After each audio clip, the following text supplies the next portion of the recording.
Okay, let's see. Oh boy, I don't know how this is gonna sound in the replay.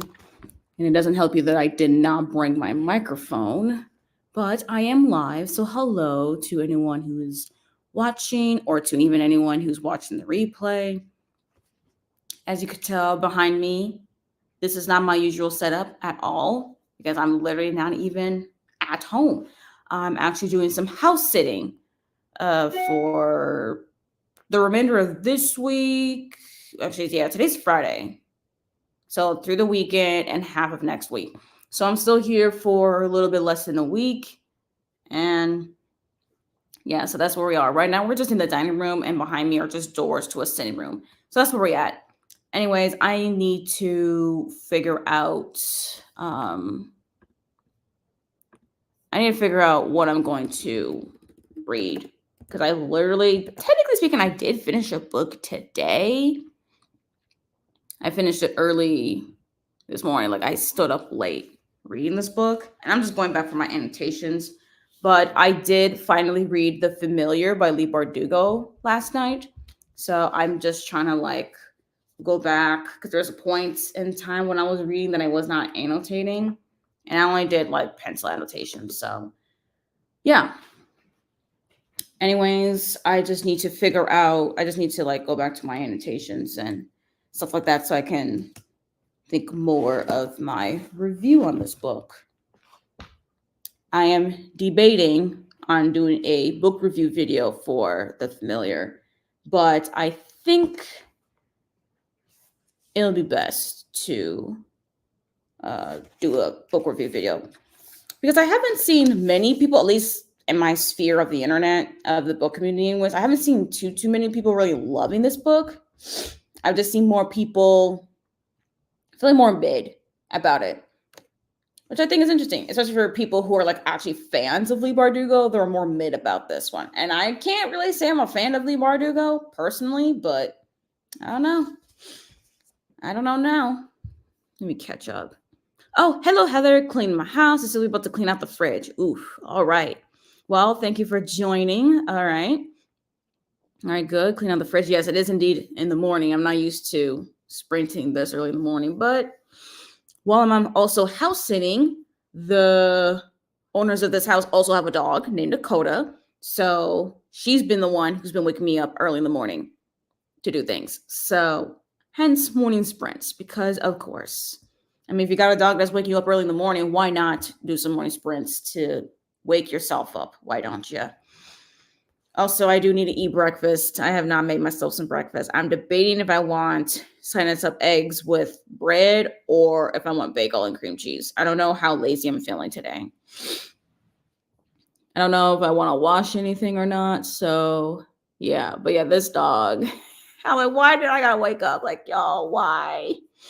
Pets waking you up is not talked about enough. For real, I had no idea dogs or any animal can wake you up so early in the morning. I did not know this. There was a time when I was in high school, I think I was a freshman in high school, where my family and we dog sat a dog for a couple months, and he never had to wake us up early morning. Then again, granted, we were already up in the morning because of school. So maybe that's different, but at least we were able to at least wake up at school time. We need to get ready for school. I don't got school. I'm not going anywhere. I'm still here. So then why is this dog waking me up at 6 a.m.? Where am I going? I get up at 6 a.m. to feed her, which is fine. Okay, fine, feed her, and then I brush my teeth, and then she goes outside and stuff, and then I'm just trying to wake my brain up while she's outside. I'm just I'm tired. I did not know that these were things, but hey, I mean, one day I do want to have a pet, so at least this is training for me. This is some training for me to understand things regarding a pet, especially dogs, at least for this dog anyways. But thankfully, though, the dog is not a puppy, so not so energetic in the morning. So that's a blessing for me. So yeah, a rude awakening, literally, Heather. Oh my gosh, I don't like it at all. But anyways, I need to figure out what I'm going to read because I literally finished this. I need to finish my annotating. The remainder of this book I have not annotated while I was reading it in like a few days ago. So I need to figure out what I'm going to read. Now, these sprints specifically were meant to be like Tarot Readathon sprints, but I had to change it to more regular sprints because there are the main hosts, so Deja Noel, they have sprints, and also co-hosts are also hosting sprints too. And it's more like a weekly basis as far as like who's doing sprints for what days and times. So it would be a little bit more confusing if I actually put in like Tarot Readathon sprints. So I still have sprints though for like the middle of the month. So maybe things happen, I can have those sprints officially be Tarot Readathon sprints. But for today, this is just going to be just a regular sprint. So y'all can do whatever. I know there's a bunch of readathons going on. Like there's the Tarot Readathon for all this month. I know Summerween literally just starts today. So if any of y'all are doing participating in Summerween sprints, you can use these sprints for that. What other readathons are going on this month? Oh, I think there's a Romanticy-a-thon or something. I remember Aaron from Booked and Busy was talking about Romanticy-a-thon. So I think there's that. There's that readathon. There's so many other readathons. I feel like I'm missing a couple more. I don't know, but those are the ones that I know of anyways. I'm so burnt out. I can't even consider putting the tarot this round. Honestly, Heather, I saw your vlog for the amazing readathon, and I saw your vlog, and I saw, it was Izzy, from Happy For Now. I saw her vlog regarding that, and I can just hear about how like y'all are like burnt out from doing this readathon. Ooh, I mean, seriously, I commend you though, Heather, for doing the amazing readathon the entire month. Like, dang, that's a lot. I'm already trying to figure myself, how the heck am I going to do the tarot readathon? Because it's a month-long readathon, and then in August, I have the full moon readathon, which I'm participating. I still need to like figure out my TBR and then film the video and post it. But I don't even know how I'm even going to do the tarot readathon and then straight away go to full moon readathon. Like, I don't even know how I'm going to do that. I didn't think that part through, but you know what? It's fine. It's fine. I mean, I've been kind of chill and stuff. I've been kind of chill, and especially with the familiar, it actually fits the this week's significator prompt, where you have to read a book that you've been seeing around and like booktube, bookstagram, and book talk. And I know a lot of people have been anticipating the familiar by Leigh Bardugo, so like it fits the prompt. So I'm just gonna submit that.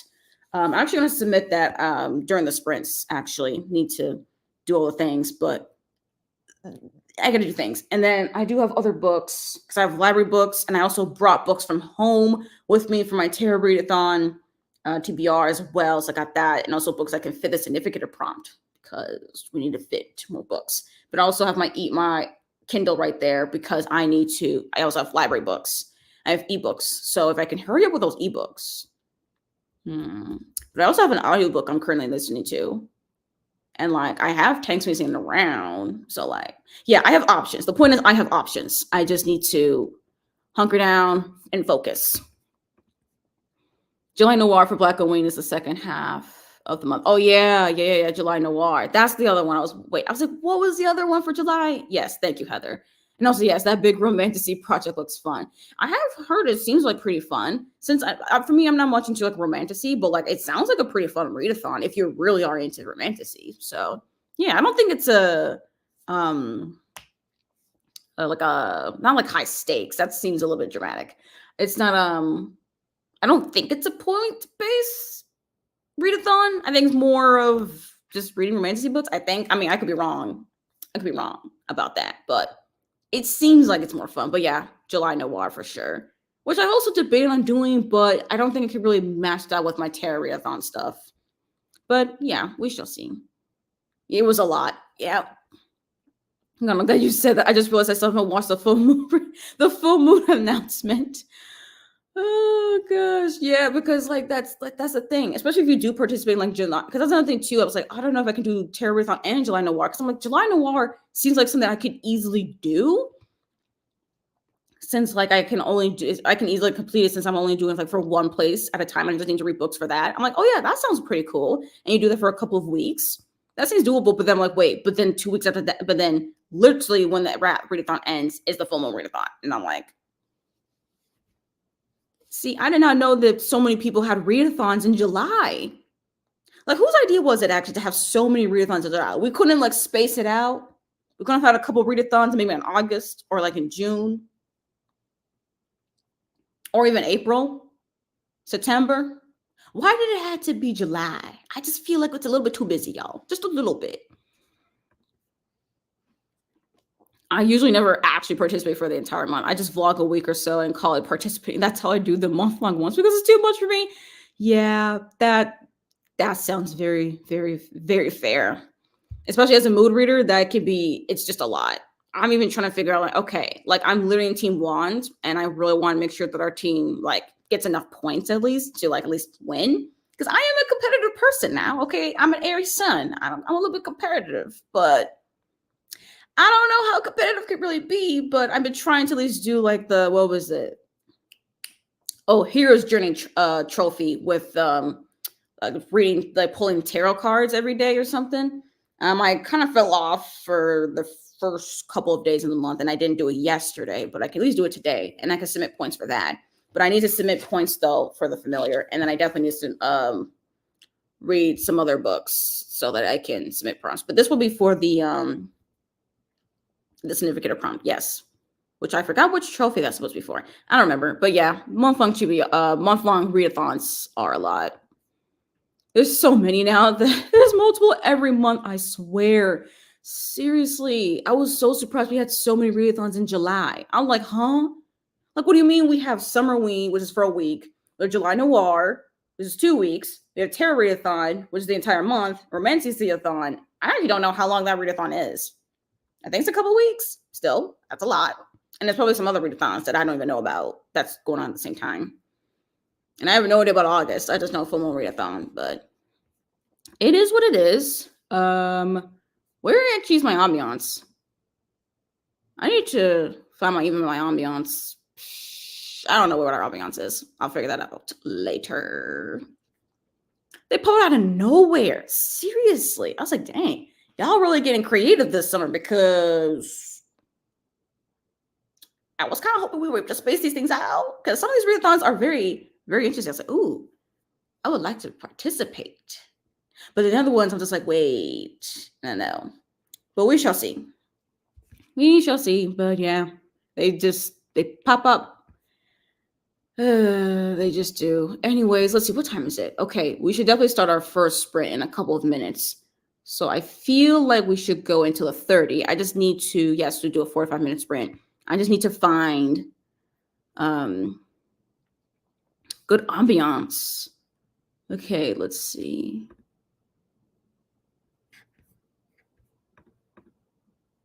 $30 and $30 has a round in August. Oh, wait. Why is it that in my wait, how do you do 30? I thought August has 31 days. So why do 30 and 30 manga challenge when there's a month when there's 31 days? Yes, August has 31 days. So I'm pretty sure the 30 and 30 challenge was in April or May? I can't even remember. But that's another challenge. Okay, so that's another readathon challenge in August. There's definitely gotta be more now. Now I don't even think about it. Like, I had no idea. And this is why I never even create a readathon for myself, because what's the point of me creating a readathon or some sort of like public reading challenge when like people do this? I'm like, y'all are creating the readathons out here. I'm just here to participate because why on earth would I do that to myself? I don't need to create a readathon, because if I were to create a readathon, it's just a challenge of you just to mood read. And I would literally challenge the TBR people, like people who really strictly follow TBR, to mood read. That would be the challenge for them, is to like, nope, do not create a TBR. We just look at a book. He's like, you know what? I feel like reading it. Pick it, read it, be done. That would literally be my readathon. And then the mood readers is like, okay, then y'all just need to set up a TBR. I don't care how big the TBR is, even if it's one book, that's the TBR, that counts. Like, completely so chill. Just like do the opposite of how you are reading. That's it. Just switch your mood, switch your reading schedules. I don't even know what you would call a readathon like that. Izzy, Ashley, and Shay. Okay. Maybe Bree. Can't believe you're gonna call them out for them.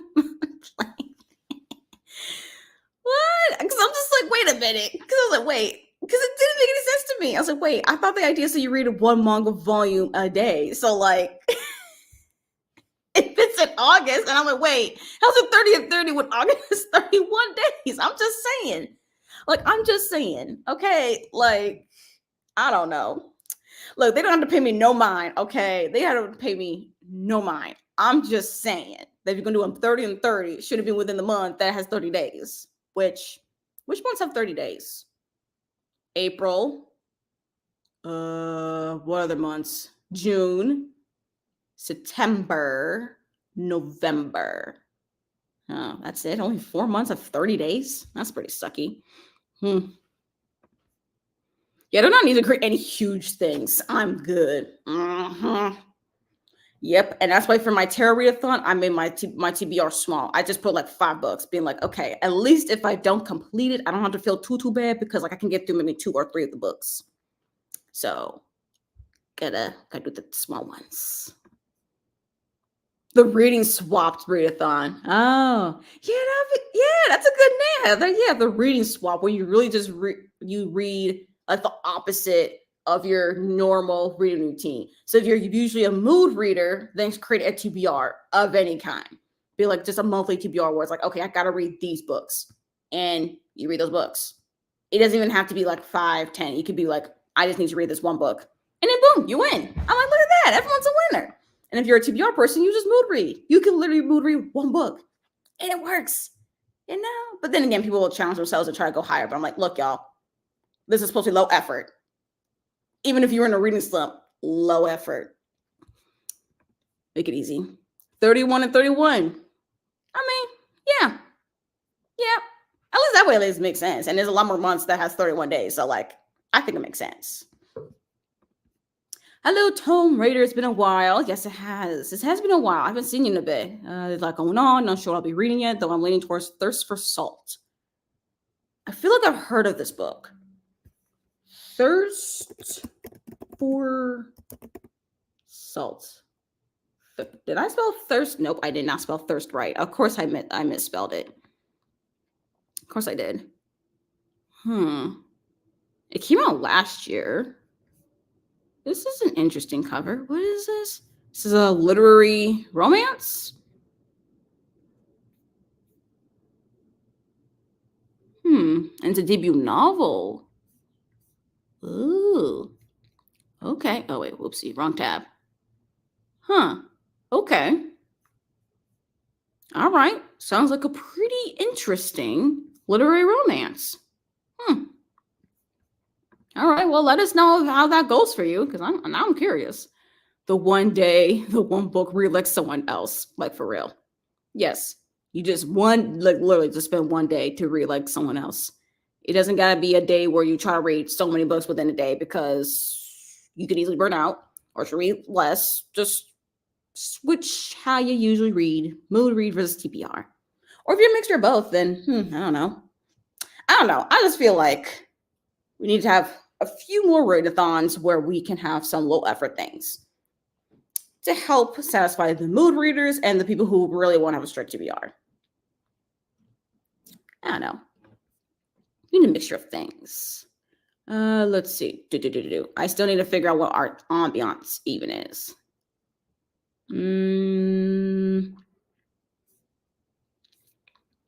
Let's see. Is it this one? Do I want? Oh no, we are not having the ads. Please no. Let me skip, please. Okay, go away. Okay, we can use this one. 40%. I'm really enjoying the writing. I want to finish it today since it's not too long. Makes sense. All right then. Well, hopefully you do finish the book during these sprints, because we'll be here for at least a few hours. So I think we'll be good. Anyways, let's start our next sprint actually, so that I can finish these annotations, figure out my next read, and most likely take Dakota outside. Not like to play and stuff, but just like walk around the neighborhood and things. So we need time to do all the things. So let's see, what time is it now? So it's already 50. So read until, we're just gonna read until 40. So that'll be a 50-minute sprint. Yes. Okay, oopsie, I forgot I didn't share my screen.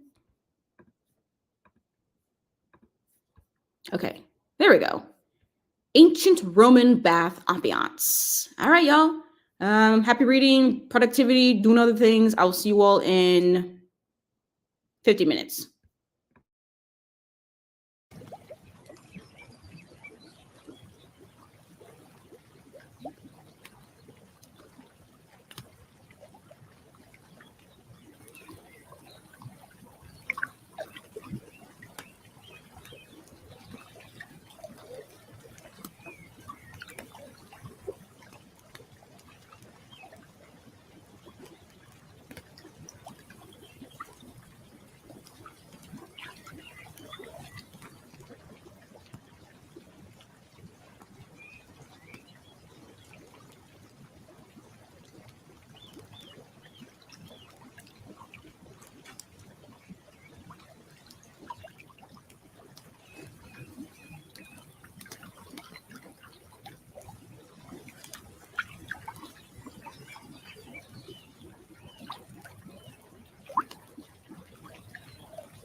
Hello, everyone. That was the end of our first sprint. Please let me know in the chat how far you've gone in your reading or productivity or anything. So I think at the beginning of the sprints, I took Dakota out for a walk. We did that for like 10, 15 minutes. And then I do that. Oh yeah, and then I submitted my points for reading the familiar, finishing that today. It fit for the weekly challenge prompt for my team, so make sure I submitted the points for that. And I'm just pondering my thoughts, honestly, on the familiar as well. And I was trying to decide what to read next. So on my Kindle here, I got the ebook for Persuasion by Jane Austen. I don't know what made me want to even try a Jane Austen novel. I've never read anything by Jane Austen. Literally one of the most famous, prolific authors of our time, and I've never read any of her works. Nope. I've always hear about her. She has a lot of her works have adaptations. I know there's an adaptation for Persuasion. I don't know if I'm gonna watch that adaptation, but I was just trying to see if I can even read this one because I saw Persuasion physically in the store, and I'm just like, I don't think I'll ever want to read this one physically, and I don't think I'll like the audiobook. So I decided that ebook. And so far, I'm just in the first chapter, first page. I think it's like just the first page and a half of Persuasion. I mean, not the most interesting. I'm literally just met Sir Walter Elliot and his family. Just talk about the family line a little bit. That's pretty much it. That's just where we're at right now. And I'm like, okay. So I don't think I'm going to stick with this. I think I'm going to restart the chapter again, though, because I'm like, yeah, I'm not in the mood to read that. But I do have e-arcs I could read. I have audiobooks I can listen to. So it's just a matter of like what the heck I don't want to read. And this happens every single time I finish a book, especially if I finish a book early in the day. I'm just like, well, what the heck am I going to read now? Could I continue the reads that I'm currently reading? Or should I read my other reads? I don't even know. I need to figure that out. But I'm kind of in a mood for something on my Kindle. Just something that's not like with an audiobook, because I don't think I'm in the mood for an audiobook. Because I was also listening to the audiobook while I was following along and using pencil annotations for this book. So I'm just like, we need to give that a break. Let's do something on my Kindle. So yeah, we shall see. Hello, Mystic TV Reads. Salutations. BC audiobook. I don't know what this means. Please elaborate if you don't mind. I don't understand what this means. Hello, Julie. Morning. Gonna be reading Oddity by Eli Brown for Tarot Readathon. I got lucky and my team significator. Nice. So you get it for the significator prompt and for your own personal poll. Nice. Oddity.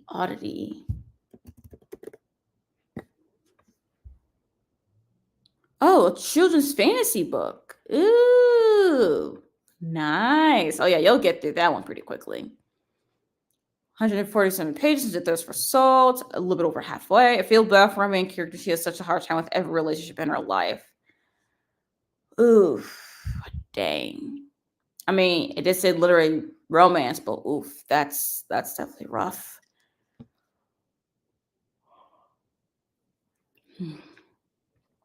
Yeah, I definitely feel bad for a main character like that too. I could never get into Jane Austen. I think I'm going to give her one last try sometime this year. Okay, well, which of her novels have you tried to read? I think she only has 6. Because there's Persuasion, there's Sense and Sensibility, Pride and Prejudice is the most popular, Northanger Abbey, Mansfield Park, and there's one more. What am I forgetting? There's another one. I forgot the 6th one, but I know like most of them. I don't know. Something about Jane Austen's works just got me really curious, especially since she's so popular of an author for like Regency era novels and like literature.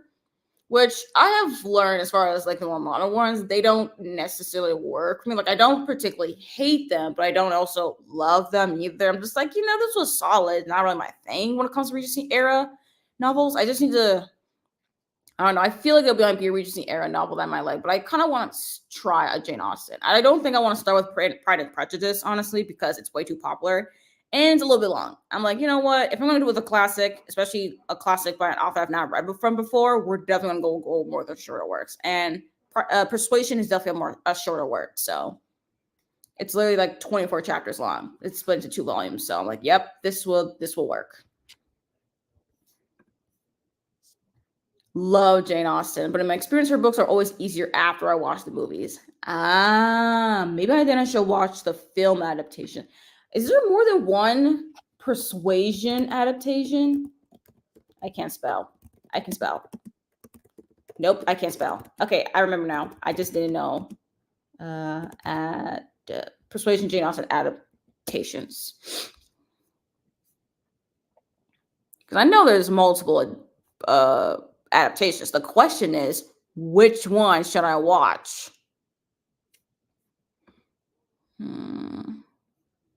Okay, there's the most recent one, 2022.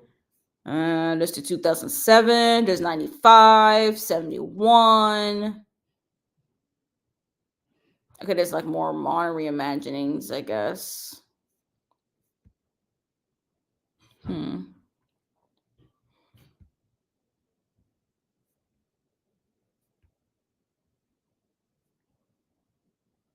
Yeah, I don't know which one to watch. Honestly, I'm not really used to watching the adaptation of a classic first in order to really get into the book. I'm just used to like reading like the book first and then watch the adaptation afterwards. Okay, what might be helpful for me to like visualize what the characters look like and their mannerisms if I had the film version first. Even if they change the events itself, it would be interesting.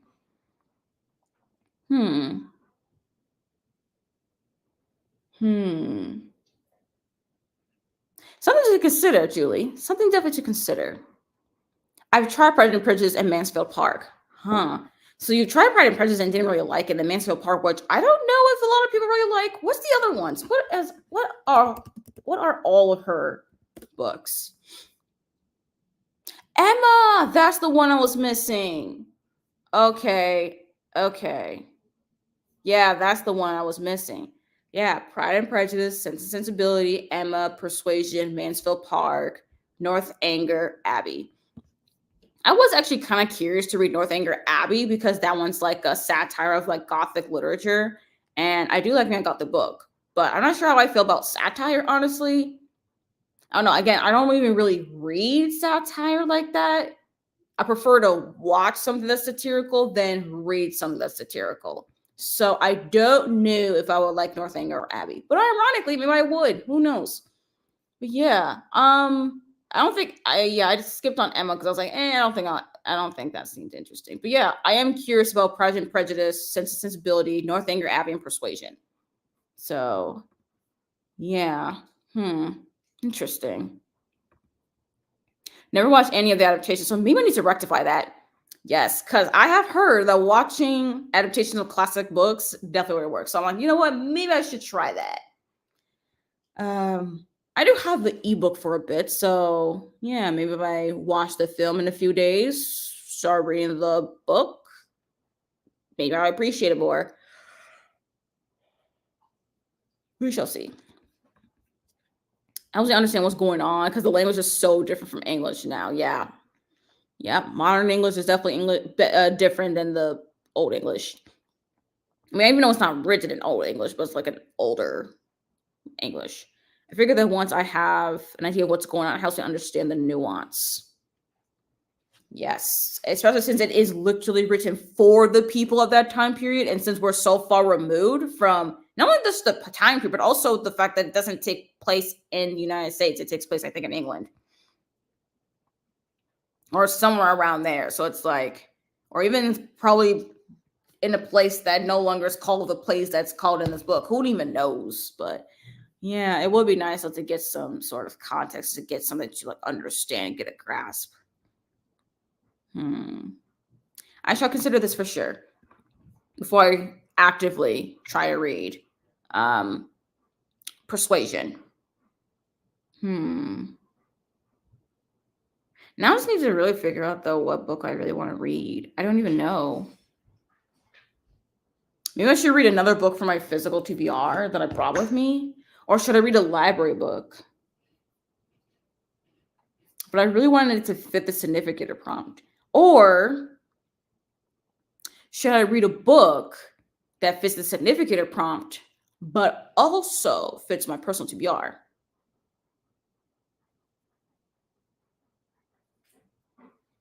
You know what? Hold up. Let me get up.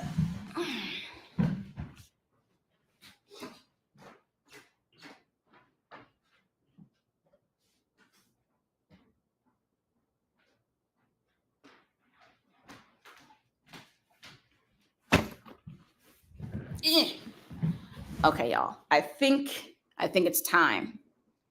I think it's time to read this book. I think this should be my next read. It's part of my personal TBR. I've been wanting to do a reread, and oh yeah, I forgot. I have my tabbing sister in here. I forgot about that. Like, it fits my personal TBR, and it fits this week's significant prompt for Team Wands easily. So maybe we should start the reread. Now the question is, can I finish this reread before Sunday night? I don't know. The book is long. I do not have the audiobook at all, so this has to be physically read, and I want to annotate it. So I don't know if I'll be able to finish it then. But hey, if I finish it next week, hopefully it fits the next week's significant prompt. Regardless, it's part of my personal TBR, so I want to at least finish it for that. So I think this might be the next bet right now, because I don't know. And at least I don't have to worry about an audiobook, because I really am not in the mood to listen to an audiobook right now. So I think this will be our next move. That's what I've been doing. All of my books so far have applied to personal pools and the significator, right? Because I'm trying to get the points for our team. I need the points. Yes, Julie says yes. Okay. Since Julie said yes, that's what's going to happen here. I'm going to start reading Jade City. I have my tabs. I don't know if I'm going to use the tabs though, because like I was annotating the familiar, and I had tabs. I didn't have a tabbing system like at all. I wasn't sure on what these tabs were going to mean or represent. But like, I didn't even feel inclined to tab anything.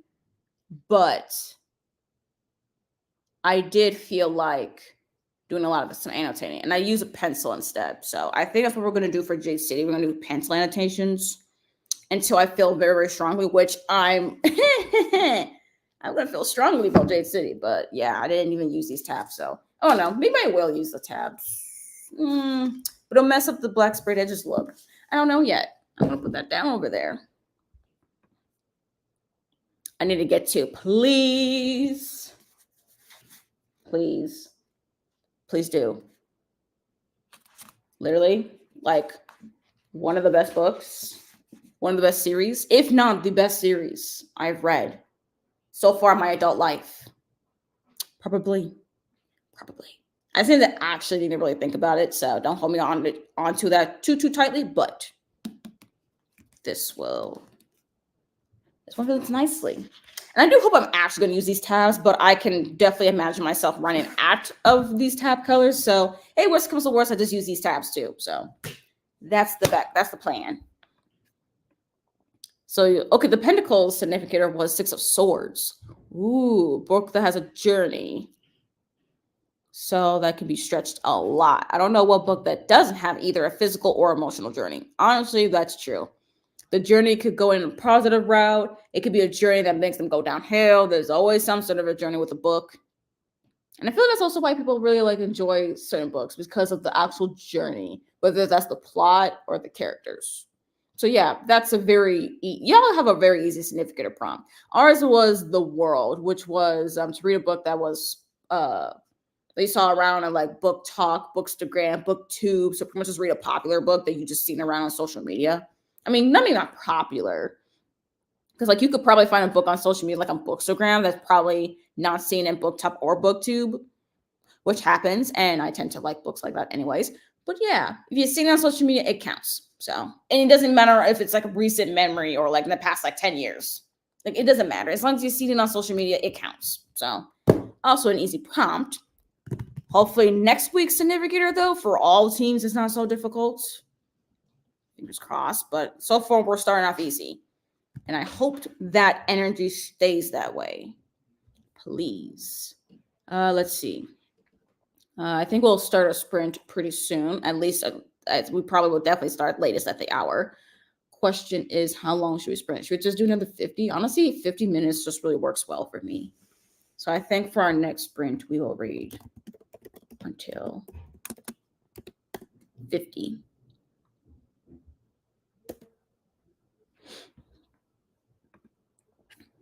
All right, y'all, we'll read to the 50. Oh, oopsie, that's the wrong thing. Nope, wrong thing. Okay, there we go. I got it. Anyways, also, I need to eat breakfast. I am literally hungry right now. I need to eat food. Yes, please. Significators. Easy. Easy. Okay, anyways, I'll see y'all at the 50 mark, and I'm hungry, and I'll read. See y'all then. Happy reading, productivity, all the things.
Hello, everyone. That was the end of our second sprint. Please let me know in the chat how far you all have gone in your reading. I have made it to page 15 in my reread of Jade City, so I can finally start my official reread of the Greenbone Saga. Literally one of my favorite, if not my actual just straight up favorite fantasy series, at least of right now. I think this is my favorite, honestly. And yeah, I think this is my first reread of the year. I have definitely made attempts of two other books to reread, but this is actually my first time I'm actually really sitting down and actually rereading the book. So I already have some tabs. I don't know if y'all can see that. Can y'all see that? Yeah, there you go. There's the tabs right there. Yep, I already got a few tabs already, and I'm only 15 pages in. It just is what it is. And now as far as my tabbing system, I have a tab for Greenbone culture. So that's pretty much in regarding to pretty much just anything regarding green bones, like jade, how it works, how you get jade, who can touch jade, who cannot use jade. There's a lot of stuff regarding green bone culture I want to keep track of. And then I kind of was a little bit more unique regarding like some character tabs because I wasn't sure if I wanted tabs for I don't know if I really want to put in tabs for every single time I have certain interactions with characters, but I kind of put like more with like green bone positions for the no peak. So I have a tab for the pillar, I have the tab for the horn, and I have the tab for the weatherman because the characters who occupy those roles change at some point in the story. So I want to kind of keep it like the same regardless because those actions will greatly affect the rest of the series, whether that's familial or like the stake or the status of their clans as a pillar, as a horn, and as a weatherman. So keep that up. And then also I have a tab for Andon because, of course. And then I have a tab for the mountain, just anything regarding Aitmata and her clan. I'm just like, tap. I mean, honestly, anytime Aitmata even shows up, I'm just going to tap that anyways because she's literally one of my favorite like antagonists to kind of like, if this entire series was focusing on the mountain clan, I will be here for the mountain and totally against No Peak. Like, it doesn't matter. Like, both of the clans are like pretty much terrible people. So, like, it doesn't even matter if this is following the Call family or we're following the I family. It don't even matter. I'm just like, well, you an antagonist. You're not even a villain because the Calls are also villains, honestly. So, yeah. Then I have a tab for politics. I have a tab for good writing, and then I have a tab for Barrow. If you read the series, you already know Barrow's role. So I figured, you know what? Let's keep track on him because he's going to be important as time goes on, anyways, despite his insignificance. It's very interesting, and I think I might have some more tabs for other things, but as of right now, that's what the tabs are. And yeah, I'm just having a good time. Anyways, yeah, y'all let me know how far y'all reading is going. But yeah, I am definitely having some fun time rereading this book. And there was definitely a couple of times where I was like, oh, poor fool. You have no idea what's in store for you in like books for the rest of this book and 2 and 3, especially the third one. Oh my gosh. Oh gosh. Let me catch up on comments. Hello, Tay. Welcome. Are you here to read? Are you here for vibes? Please let us know in the chat if you feel comfortable on what you're doing, what you will be doing. Is it like reading wise, productivity wise? It don't matter. Or are you just here for vibes? One chapter in, a breakfast in my daily tarot poll before I started. Smart. I actually should do my tarot poll as well. It's nearly noon for me, so probably should do my daily poll for Hero's Journey trophy during the next sprint. 61%. Have a little bit less than 2 hours left, according to my Kindle. Nice. Oh yeah, we're definitely gonna do a few more sprints then so that you can finish reading this book. Let's go. I mean, I know for sure I'm not finishing Jade City. I don't even think I'm even gonna get halfway through with the way that I'm going, like the speed I'm going with his annotations. There is no way I'm even gonna get to half of way through of Jade City. I don't even think I'm gonna get a whole third or even a quarter. I'll be lucky if I get it to like page 100. Oh, and page 100 is literally like chapter 11. Yeah, I don't think I'm going to get to chapter 11 the next few sprints. But yeah, that's good. Good. We're making some progress. Actually, wait, hold on. Let me... Jane City.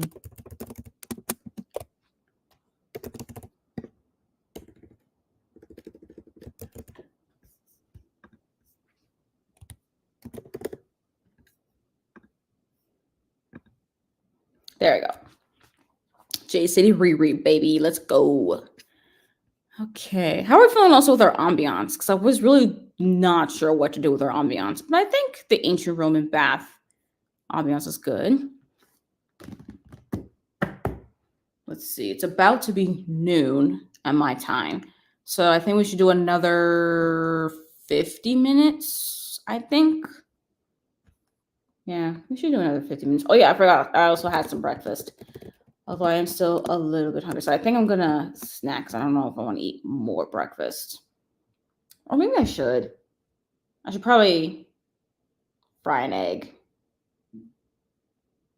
That is an option. Or I can just snack. That's also another option. I don't know, honestly. But I do know, though, that we should definitely start our next sprint pretty soon. And we'll read again to the 50 mark. Let's see, where is the thing? Okay, cool. If no one else has much else to say, then we should start our next sprint.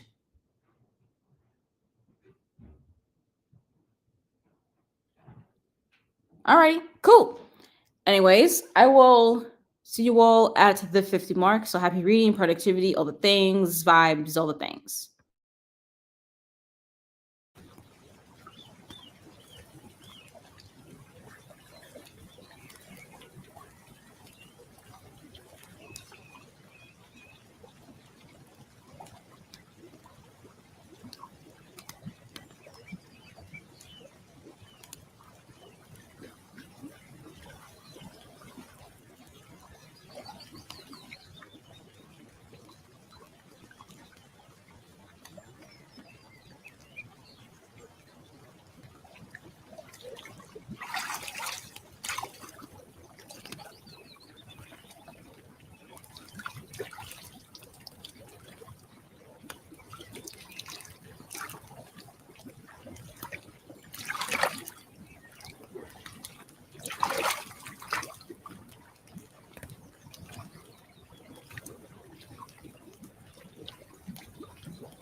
Salutations, y'all. Please let me know in the chat how far y'all have gone. That was the end of our third sprint. So for me, I made it to page 33 in my reread of Jade City by Fonda Lee. And again, I'm still having a great time with annotating. And just reading. I don't have the audiobook this time because when I read the series the first time, I was listening to it via audio throughout all three of the books. So this is the first time I really am like sitting here and actively like reading the page, reading the words and the pages. So yeah. And I'm loving it, of course. And I also did pull a tarot card for the Tarot Readathon for the Hero's Journey trophy. I didn't like count the points yet because I didn't really pondered on it. I pulled the card and then I got really confused on what card I got. I was like, this is the card for today? Sure. Okay. A choice. And now my laptop is slowly dying. Of course, it's 32%. So I'm going to need to charge this laptop at some point. Where was I? Oh, welcome, Paulina. Hoping to finish the Little Paris bookshop today, but you're also working. All right. Nice. Hello, Rara. Let us know in the chat if you are reading, chilling, vibing, all the things, if you don't mind. Didn't get to read much, ate some lunch, drank some water, read another chapter. You know what? That sounds very productive to me. I need to be better at drinking my water for sure. And I definitely need to actually eat some food. So probably should do this.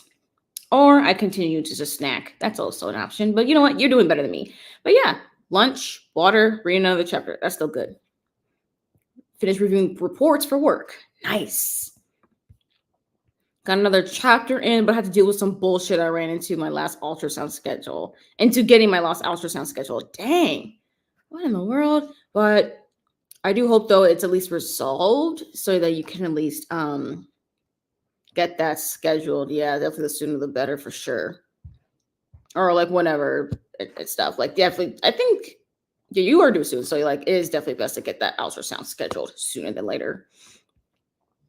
I've been enjoying pulling the cards. They certainly require more pondering sometimes. Yes. And especially with my deck, because like I don't do like the reverse of my cards. So like all of my cards in my deck are like completely upright, which I know is kind of weird, but to me, I kind of do that way so that I can always consider in my mind the upright and reversed meaning. So even if I'm looking at a card, I'm like, okay, I'm not sure how I think about it. Let me ponder the upright meaning and the reverse meaning.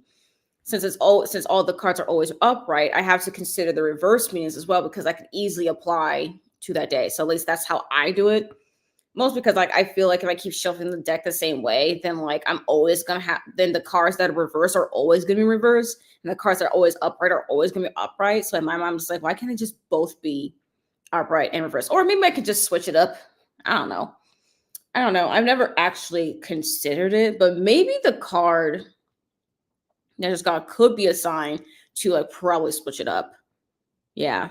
Or maybe I don't even do one card. Maybe I just do like 3 cards. I don't know. Maybe I should do a spread instead of just drawing one card. I don't know. I feel like doing the one card thing though, because it's easier, at least to me. So I don't know. Things to consider. I don't even know if I'll get that far, but it still stresses me out. Oh no. I do hope though you still can like do it sooner though than later. I don't want you to feel stressed. I was confused about my card, and then I called my doctor and knew exactly what. Well, you know what? It just happens like that. It really does. Yeah. Because that's the thing about these cards. It's like, especially when you pull it, you're just like, wait, what is this supposed to mean? And then something happens, and you're like, oh, yeah. That's what that's supposed to mean. Okay. For me, though, it's so hard, though, because, like, whenever I get the minor arcana cards, it doesn't. Like, I can, like, kind of gleam an idea on what it's supposed to represent. The problem for me is the major arcana, since that's supposed to really represent, like, a major shift. And I'm just like, what is this? Like, what shift am I supposed to look for right now? Or to keep an eye out on? Because I got a major arcana card, and I'm just like, why? And this is the major arcana card I had that I pulled sometime last year. So I am a little bit concerned that I'm seeing it again. I don't know. I do not know, but that's the thing about tarot. You just keep pulling and then start building understanding of your cards and intuition, but it's just confusing. That's all. Cool reports for the reverse meanings. I do let them be reversed because at this point my deck has been shuffled a lot, so let it be. That makes sense. I just consistently shuffle my cards the same way, but maybe I should just try being inconsistent with my shuffling, and maybe I can spur very much interesting results. I don't know. Maybe. I've been doing that too. Sometimes cards get into reverse by themselves, and they really emphasize the reversed meaning. Yeah. Yep. Sometimes internal things too, even if they are major, like big feelings about something you know. That is a good thing to consider. Where did I put that card? Because for anyone who don't know, I use the Tarot of the Divine deck. This is literally the only tarot deck I have because this is the only one I'm actually been actively so intrigued by. So I did pull a card. And also I have a new journal. This is my moon journal / astrology journal / tarot journal. So all things regarding celestial tarot, all that stuff. I'm going to put it in this journal. So I already put the card in here. I haven't put my actual reflections, but yeah, I pulled the Tower for today. And I'm just like, what? Like, I'm genuinely confused. I was like, why this card? Like, I've pulled this card before, but even if it's about feelings, I'm like, feelings. I don't know how I feel about a card saying like, you need to deal about your feelings. What number is this? Of course, I know that is 16. What was this? Oh, oopsie. Oh, I forgot to put this card back. Whoopsie. Whoops. Oh, wait. Oh, I pulled this card this month. I mean, not this month. Of course I did. What I mean is I pulled this card earlier this year. Ew.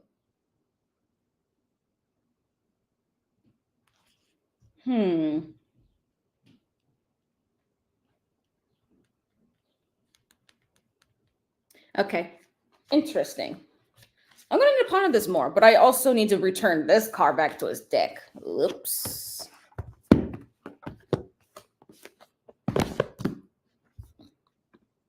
Exactly, Julie. Right. For doing that. But yeah, that is true, though. Sometimes it just emphasizes. Yeah. Ooh, that deck was cool. It really is. And I really love on how, like, especially too, since I also got a guidebook for this, that it really is based on like myth, fairy tale, folklore, stories from around the world. So if I don't fully understand the actual, like the tarot meanings, I also have another book that pretty much like summarizes the tales that each of the cards, that each of these cards, are inspired by to represent the particular card in the tarot stuff. So, yeah. There we are. I need to stay off NetGalley. I just downloaded the new Haruki Murakami because it was available to read now. I have too many NetGalley books as it is. Not the call out. I mean, yourself calling yourself out, but also you're kind of calling me out too, because I also got a lot of arcs from NetGalley. Although I'm also like a Macmillan audio influencer as well, so I am also get a chance to get the download the audiobooks through NetGalley as well, which doesn't help me too much because I'm just like, I'm getting these books from Macmillan Audio, but I'm also like, what about the NetGalley stuff? Like, I am behind y'all on my arc reading. Like, I'm already currently reading like 2 arcs right now, and yet here I am starting my reread of J City. I'm like, priorities? But like, I wanted to do a reread, and also I was in the mood for an audiobook. So, we're here. We're here.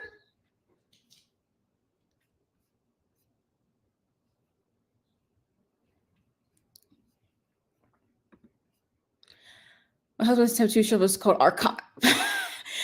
Oh my gosh, it's called Arcana, but only one of us is truly obsessed with them. They just like the art. That is honestly hilarious. I love that for your husband, though. That is so funny. Calling it Arcana because of tarot, but only you are actually obsessed. Oh my gosh, that's actually hilarious. I love that. I truly do love that. Oh, my cards have been yelling at me to deal with my feelings. Ugh. Why am I saying ugh? But I'm surprised if the tower is talk about feelings, but like I don't know what feelings it's really referring to. I'm also like, wait, what exactly are you trying to refer to right now? I don't even know. Such a cool name for a tattoo shop, right? Where am I?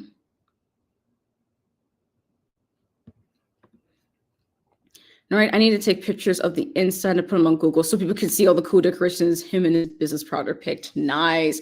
Honestly, I would love to see the inside of the shop because, like, that's like a perfect place to get a tattoo, especially if you get like a celestial themed kind of tattoo. You can easily just get inspiration from the shop design, you know? Like that would make sense. I love that.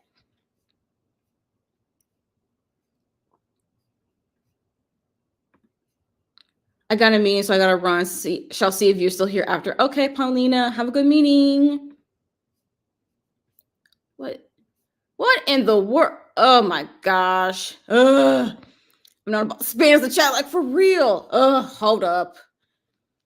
Sheesh. I don't got this is the thing when you do like a readathon regarding tarot, you always get like comments like this. Let me just okay. All right, there we go. Okay, I got rid of the bot. Whew. Sheesh. We do not I don't have time for a bot, y'all. Although I have to say, this is the first time. Well, not technically the first time, but like I don't know, the past couple of months, I've been seeing more bots on my chat. Like, what in the world? I haven't had that issue before. Yeah, new things. These ancient turbos have been going crazy during this period. That makes a lot of sense. Because I haven't really been able to join in, like, to actually, like, watch any Tarot Readathon sprints. But I do believe, though, that there are anti-tarot bots. Like, I know tarot is just the use of it is definitely a more it's not something that everyone really feels comfortable with, especially if you're like a religious person or something. But like you can at least just respect it as just a practice, whether people take it seriously or not. Like, geesh. Okay, especially for a readathon, like, please. It's really not that serious. You do not need to be fully into tarot to really participate. Okay? Like, not that serious. But sheesh. These bots needs to go away. Leave us be to read our books. Okay? Leave us be. Anyways, now we got rid of that bot. Let's figure out what we should do for next sprint. Ooh, I also want to try new. Let me see if I can also find a where are the things? I also want to see if I can try out a new ambience. Ooh, actually, I think we should definitely do this new ambience. It looks nicer. Absolutely not that serious at all. Like for real. It's like there are definitely people who do take it seriously. Like this is a practice that they do. And then some people are like, more casual. And there's people's like, not really. But like, it's not that serious. Just here to have fun and read. Gives you an excuse to read something new, maybe, if you want to experiment. But yeah, again, not that serious, truly. But I really want to try out this new ambiance. This is a witchy coffee shop ambiance. Okay, no, please. We do not need ads. Okay. Yeah, it's a witchy coffee shop ambiance in autumn. Has bubbling cauldron, crackling fire, and witchy cafe sounds. It's literally been uploaded today, so we should definitely use that one. I think it's perfect for the Tarot Readathon. Again, you don't need to participate. This is just regular kind of sprints, but I am participating, so hence we are here. Let's see. It's not today. I mean, today is July 5th, but like it is 5 minutes after the hour. So we should probably read until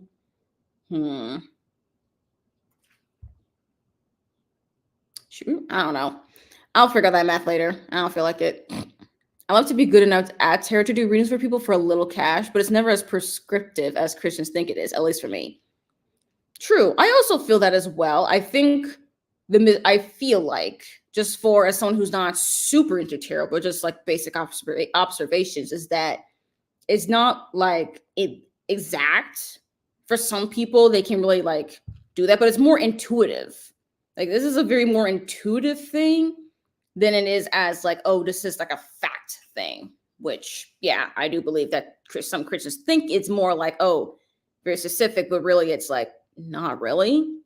It's a little bit more, it's a lot more intuitive. You just need to really glean more from the cards itself. And sometimes the cards might not even mean much of anything. Maybe it could be something super minor, super major, but then you miss it anyways. It's like, it's just all about there. It really is based on like the intuition and like what you can glean from the meaning based on what you understand the cards, maybe the imagery of the cards too, which is why certain decks you could get different kind of meanings from, or whatever is going on in your life circumstances. Sometimes you get what the cards mean, sometimes you don't. You can get it right away, you can get it a week later, month later. I mean, it is what it is. All right. It all depends. Yes, it's about the intuition. That's really what it's all about. That's it, really. But yeah, I think we should read until the hour. So it's about, well, it would nearly like nearly an hour, but it's like 55, 54, 53-ish minutes.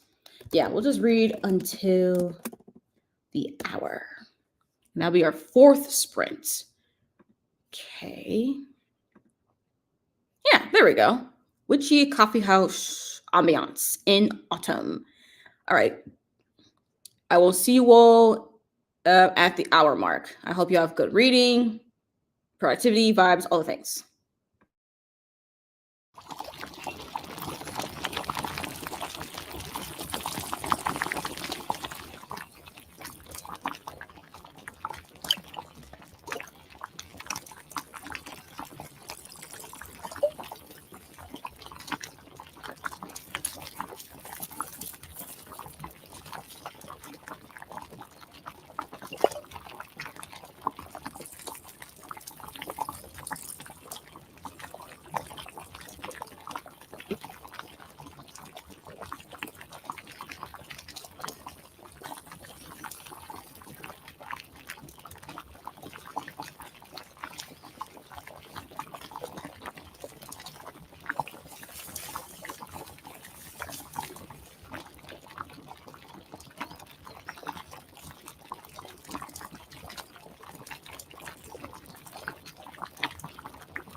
Hello, everyone. That was the end of our 4th sprint.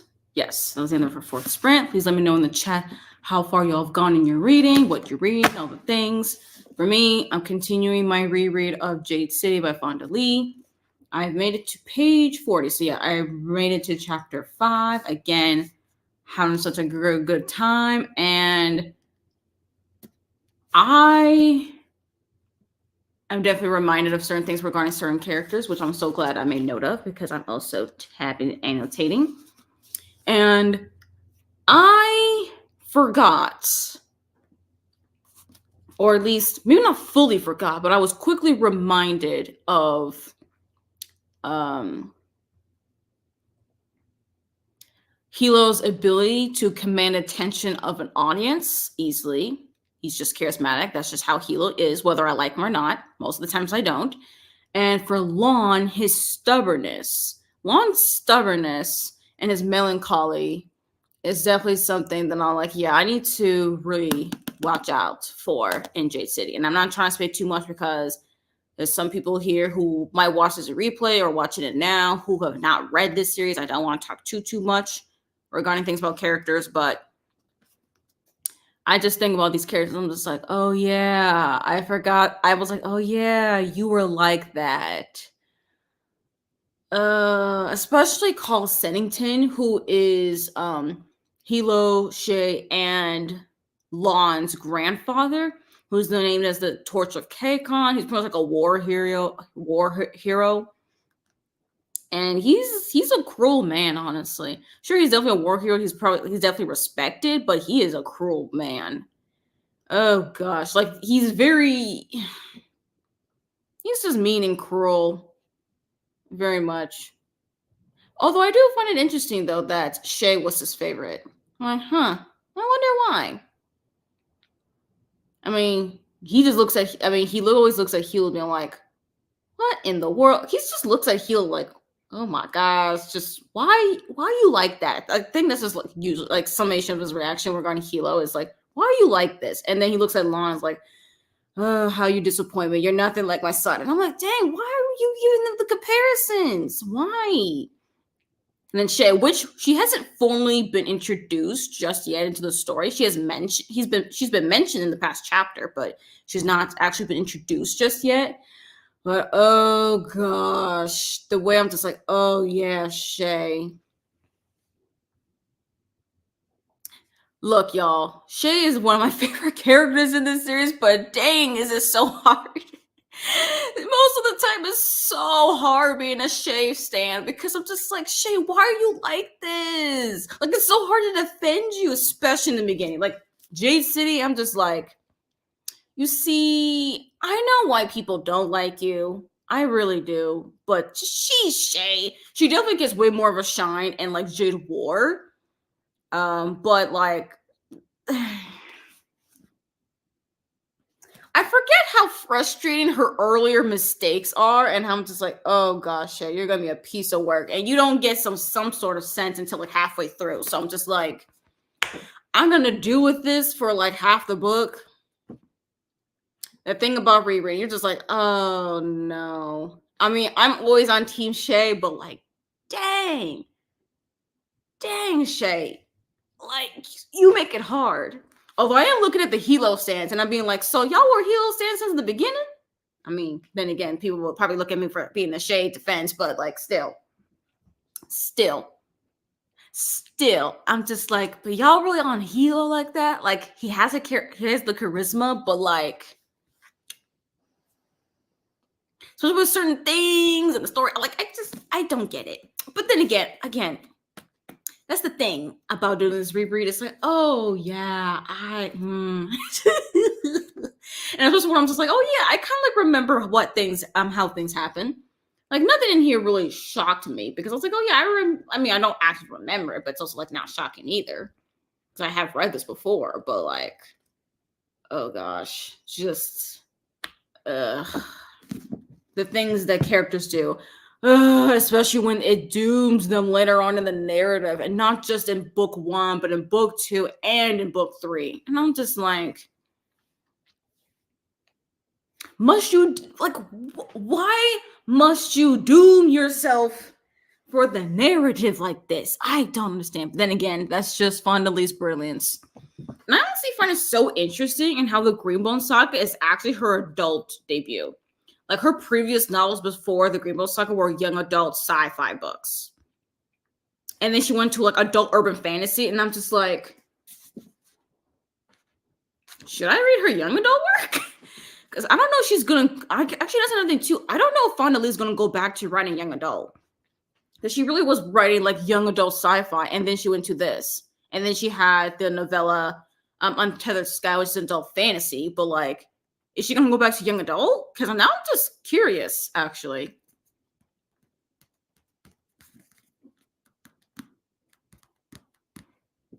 Like, I don't know. I'm curious if she will go back to writing for a young adult audience again. It's like, I'm still gonna read the young adult book. I do want to read her previous works though, like her debut novel or novels. I don't know. She's like a duology and then like a standalone. So I don't know which one came first, but I don't know. I kind of want to check those out just to see like where she started, so we know where she went.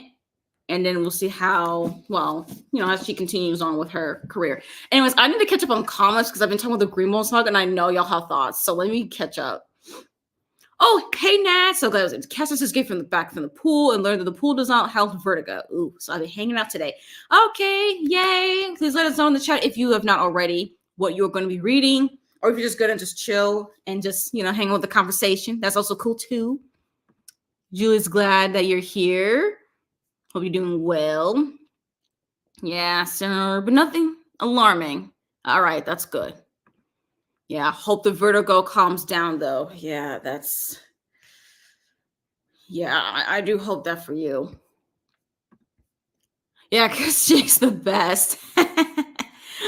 Look, I really do like Shay as a character. I really do. Like, I like her personality. I like her temperament. My problem is that she makes mistakes that I'm just like, but why you gotta make these mistakes? Although I'm also looking at Hilo though, because like, look, every character in this series, every single one makes mistakes of some sort. Okay, even the cunning Aitmata makes mistakes. She does, whether she wants to admit them as a mistake or not, but she has made mistakes too. It's not like Shay's mistakes or annoying. Hilo's mistakes are just like gruesome. Lon's mistakes are something, can't really say. And his mistakes are just more optimistic, unfortunately, and consequences of certain actions. But sheesh, the actual calls, like the three siblings, Lon, Shay, and Hilo, I'm just looking at them. I'm like, y'all, if this entire series was in the Mountain Clan perspective with Ait and her rise to power as the pillar of the Mountain Clan, I will be hitting on y'all, like for real. Okay, I literally have no particular loyalty to No Peak. I just lean more towards the No Peak clan because the entire series is focusing on them and their drama. So like, if it was on the Ait, I'm like, I mean, I can easily jump y'all and just go over there, or like I go there to go here. Like, I ain't that loyal now. I ain't not that loyal, but like, she's a good character. It's just that, she. Like, yes, they're all assholes. They are all assholes in their own way. And it's so interesting too, because I used to say, like, Lon was my favorite character. And then I just continued on reading the series and even pondering the series after like a couple years since reading it. I kind of think to myself, and especially when we finally got introduced to Lon, I was like, oh, I've forgotten how stubborn you are.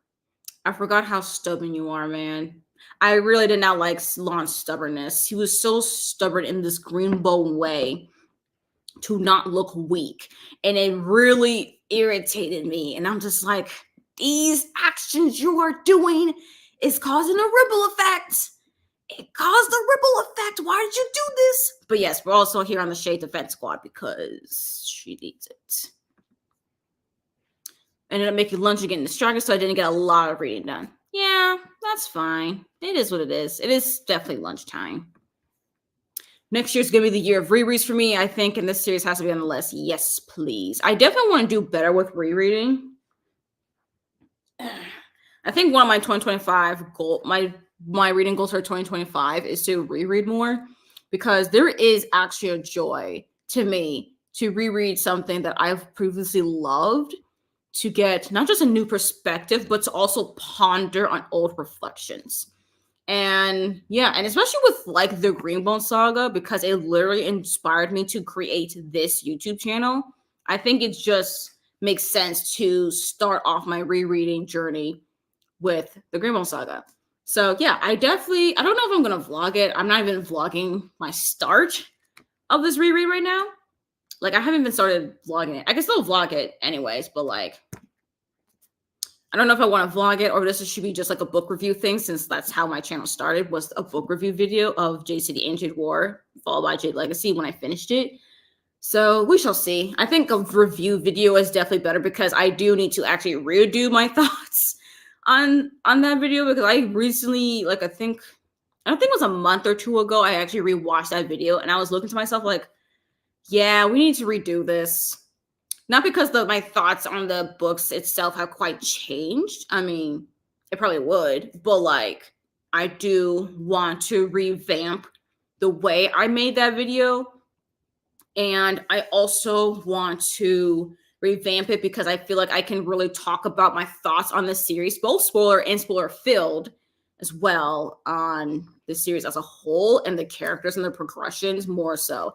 Especially with regarding the political machinations, I feel like, especially with regarding Jade War, since it's so politics, geopolitical heavy, I think redoing that video would really be best, especially the Jade Legacy one. I think I'll probably do one book at a time instead of putting it into like a big video for the entire series.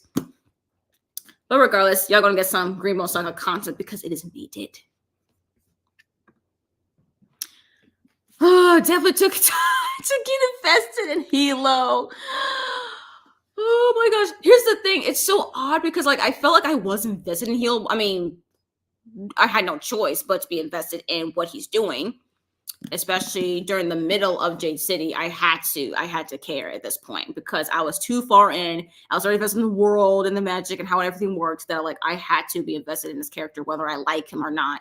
So I think the Greenbone Saga was my first time reading a series where I can recognize what an author is doing, despite the fact I barely liked the characters themselves, especially Hilo.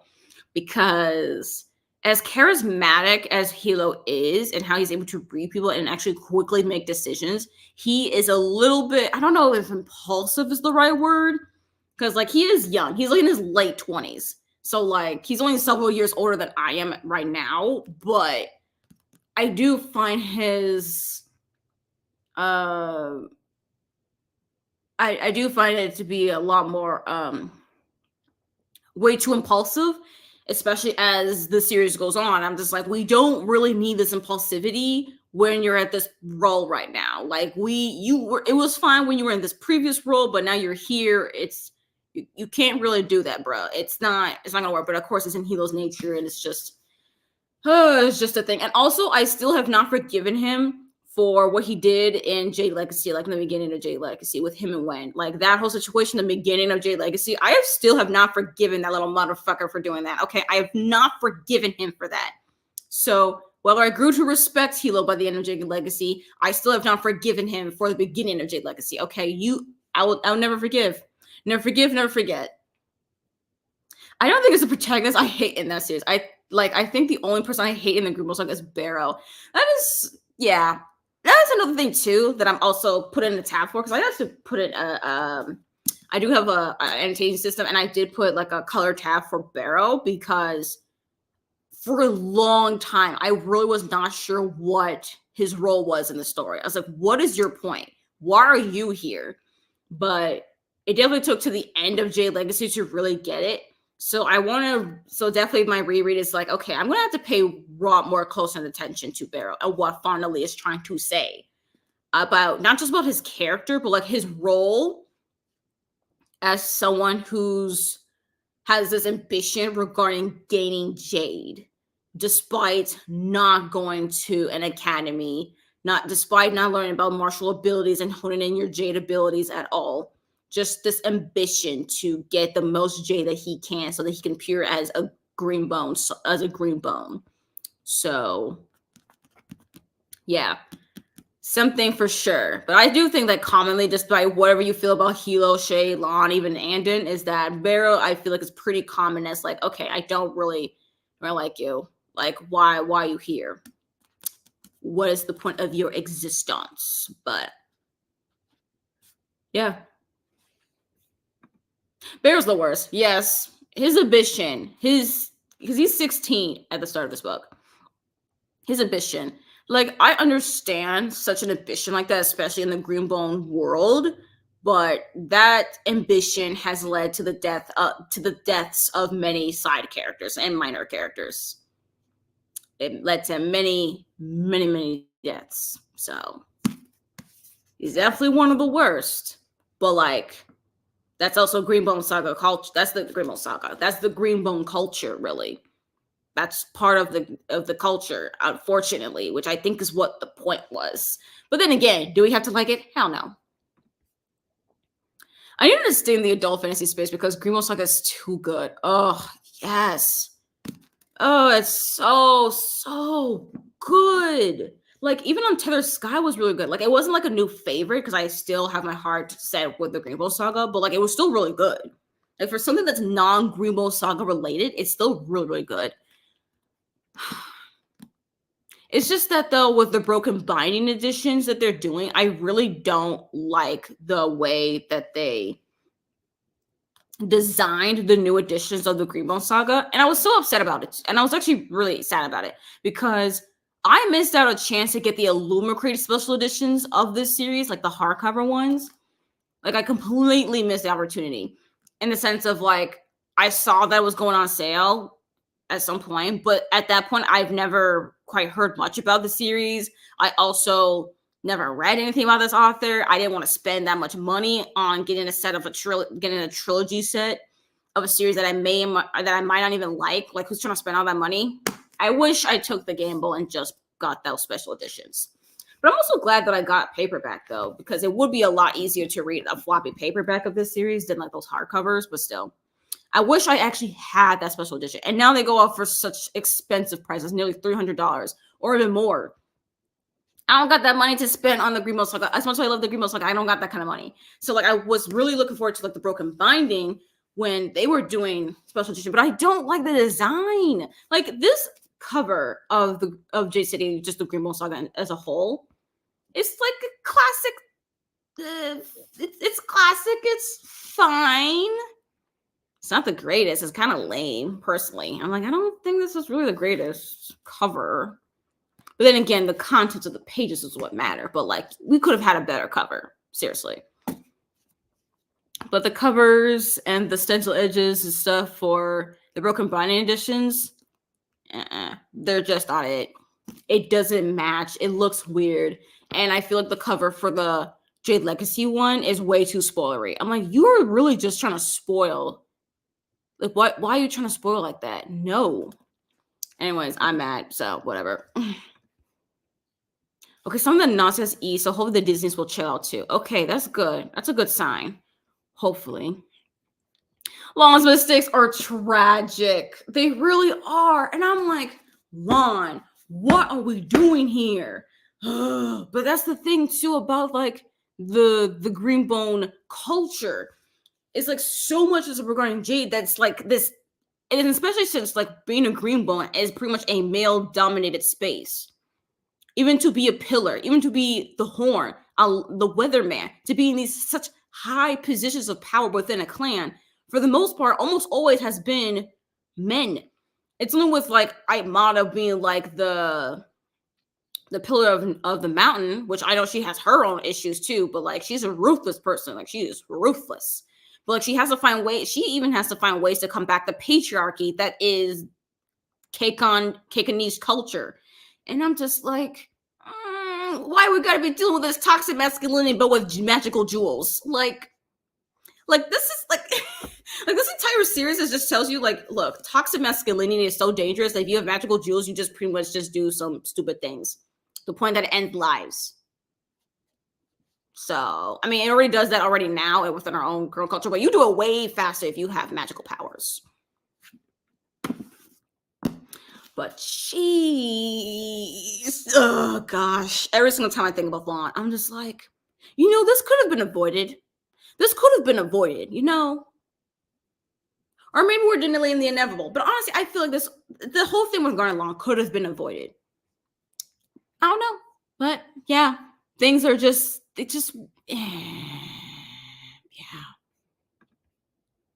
I'm getting so nostalgic through your reread because I think we were reading it around the same time.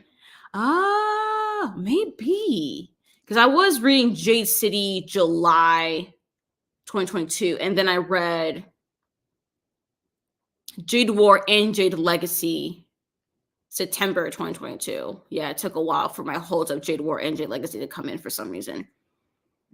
But yeah, but it really is. Like every single time I see anyone reading the Greenbone Saga for like the first time, I'm just like, oh, I hope they like it. I hope they understand that these characters are literally meant to be completely unlikable assholes. But you know what? You're just here for the journey. Like you're not here to be like, oh, I fully agree with their morals. No, you're just here for the drama and the fact that has magic and martial arts and it is such. I don't know if lush is lush the right word. Maybe it is such lush geopolitical machinations going on. Like, what can I say? Such a good time. I think Fonda Lee crafts characters so well. They feel so real. It's hard for me to hate them. Yeah.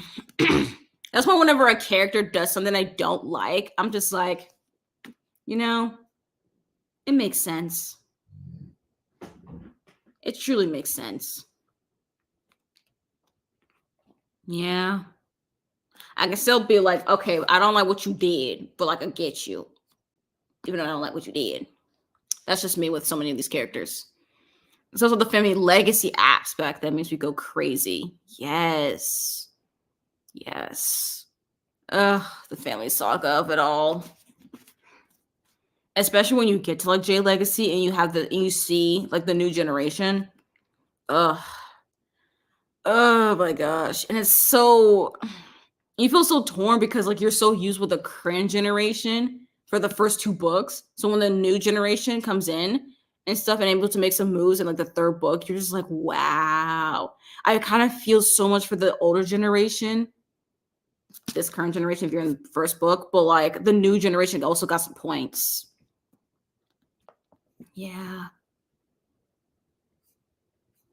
When I get good at book button, I got you covered. Oh, yes, Nat. Because like these books need new covers. They do deserve new covers. It's just that what the Broken Binding was doing, it was not working. Whatever they tried to do, it was not working. But though with Illumicrate, though, what they were doing, they were onto something. They understood the assignment. I just wish that you could see more of like the actual character art, like what the Broken Binding was going for. But just ones where it wasn't so spoilery. You know what I'm saying? Yeah. Thankfully, I had the money when the Illumicrate edition was on sale. I like the edges of the Broken Binding editions, but the covers look weird. Yeah, like it doesn't fit the style. I truly believe that the covers themselves do not fit the style. Even the edges, like sure, they're pretty, but like it really confused me when you have those edges and that cover. Like, what was going on? Like that made no damn sense to me. Also, it's definitely, I don't think the new covers either even fit the style of this series because like this series is supposed to be like I think like Hong Kong gangster films, like 1950s, I think. Yeah, I think 1950s, 60s Hong Kong gangster film style. So like it doesn't make any sense on like the covers and the way they look. I was like, I don't know. I don't think y'all are going in the right direction there. Discussion is making me want to write a research paper or video essays on the series. Honestly, I've always been wanting to do a video essay for this channel, but like maybe we should do a video essay on the Greenbone Saga, specifically Jade City though, and maybe some other aspects of Jade City. I don't know. Like there's so much to talk about. So much to talk about this series. Oh, I could talk about the characters. I could talk about the world. I could talk about how the magic influences the characters in the world and the motivations and themes, the writing, just everything. Oh, I started Jade City while you were reading Jade War, and then it took me a bit to get to Jade Legacy. Yeah, that makes sense though, because Jade War is a long book. Like Jade City, where does it end? Like it ends at like page 495, give or take, at least in this paperback edition. And then I think so it's nearly 500 pages. Jade War, I think, is about 600 pages. Maybe. Yeah, I think it's about 600 pages. And then Jade Legacy is 700 pages. It's like a little bit over 700 pages. So yeah, it makes sense though that it took a while, because it took, actually, for some reason, it took me a while to read Jade City, but then when I got to like Jade War, it took me a little bit less time, a little bit. And then I read like Jade Legacy so quickly. Honestly, I really blew past Jade Legacy, which was so surprising to me. I was like, this book, the audiobook was 28 hours long, and I read that thing in like 4 days. I mean, I had the audiobook, and I was at work. I had a full-time job at the time where I can just sit down and stuff. Hello, Dakota. You woken up from your nap? Was I too loud? I'm just looking at the dog. Okay. Is she moving? Okay. I don't know what she wanted. I think she was just going to move over. What was I saying? Yeah, so like I was just able to sit down and just listen to Jade Legacy. I don't know how I managed to do that. Never again, though. I don't want to read Jade Legacy that fast. I just looked up the book and binder because I forgot what it looked like. I like the idea of the edges, but something about the specific colors made my brain unhappy. Yeah, let me hold up. Just for other people to have some context in case in case any of y'all forgot. Book and binding of Greenbone Saga. Let me go to images. Okay. Let me see. Stop the screen sharing. Oh, wait, actually, I just realized something. No, I can't even show y'all. Yeah, I can't show y'all because, again, the cover for Jade Legacy is actually spoilery. So if you haven't even read the series, I can't show you because it will literally spoil the ending. So I can't do it. But like looking at it now,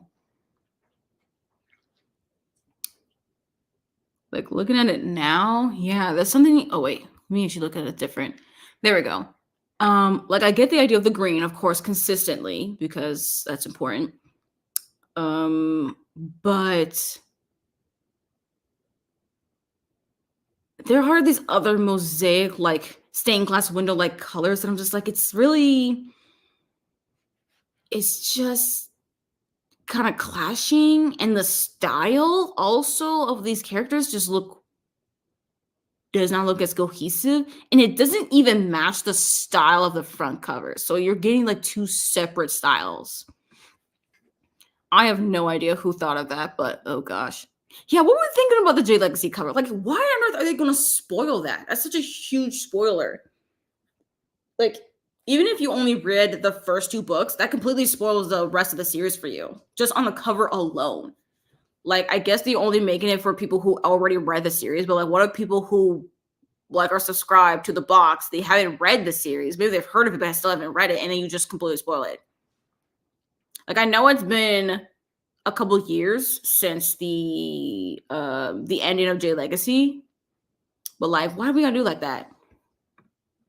Yeah, not cohesive at all. It's really a complicated series, and I think the more simplistic the cover is, the better. You know what? Maybe you got a point there, Julie, because like the cover itself doesn't lend so much as to what the actual story is about. And thinking about like what you could even put on the cover of Jade City, I mean, I would think for the like for Jade City specifically, I think you could put on the cover. I think you can easily put in Hilo. I think like for like the beginning part of this the book where we're in the Twice Lucky restaurant, you could put in Hilo, what he looks like from there. And then in Jade War, you can definitely put in Shay for sure. But then Jade Legacy, though, that's a hard book to be like, okay, so what should we put the cover there that's not like super spoilery? I don't know, but maybe simplistic the better, because like at least it lends itself. It's like, okay, well, what is this book about? Because the cover will not lend itself more, which for some people could mean like, oh, I guess I shouldn't bother. But then for people who do read it, it's like, oh, there's something here that we're completely missing. Like, don't let the cover deter you. It's something like the Broken Earth trilogy by N.K. Jemisin. I don't particularly like those covers either, but like there is something special though. There's definitely something special regarding the Broken Earth trilogy. So yeah, maybe simple is better for this series, but I just wish we could have a pretty cover without it being spoilery. I don't know. Maybe when I get to Jade Legacy, I can actually really think about what the covers could look like. But again, I am not a graphic designer or a cover designer or even a cover artist, so I cannot attempt to make such a cover. However, if I can find a way to like commission somebody to make an alternate cover, just for the funs of it, honestly. I don't know, just saying. Do it. I love a video essay. Yes. Like I've been trying to figure out how to even do a video essay, because I've never done a video essay ever. Like I've never done a video essay. The best, like anything that's remotely like video essay like is like a book review video. But it's not the same thing, honestly. But I would try to make a video essay for the Greenbone Saga. I don't think it'll be a video essay on the saga as a whole, maybe as a start, but like I can, like this reread, I can already think of like ways that you could like write video essays. You can have an entire series of video essays on the Greenbone Saga, just even with Jade City alone, even. Yeah, good character art. Don't like but they don't like as book covers. Almost prefer them as end pages. Yes. Yes. This is exactly how I feel about those covers. Like they are perfect as end pages, but as the actual cover design, no. Or better yet, if you still want those as like covers, make them like reversible dust jacket things. So like the main cover is like non-spoilery. But if you want the more spoilery goodness, you can flip it over if you desire.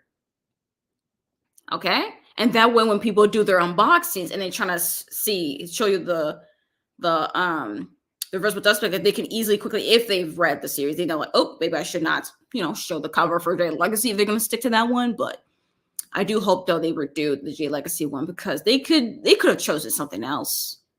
Or maybe for the covers themselves, it can be of the world of Greenbone Saga.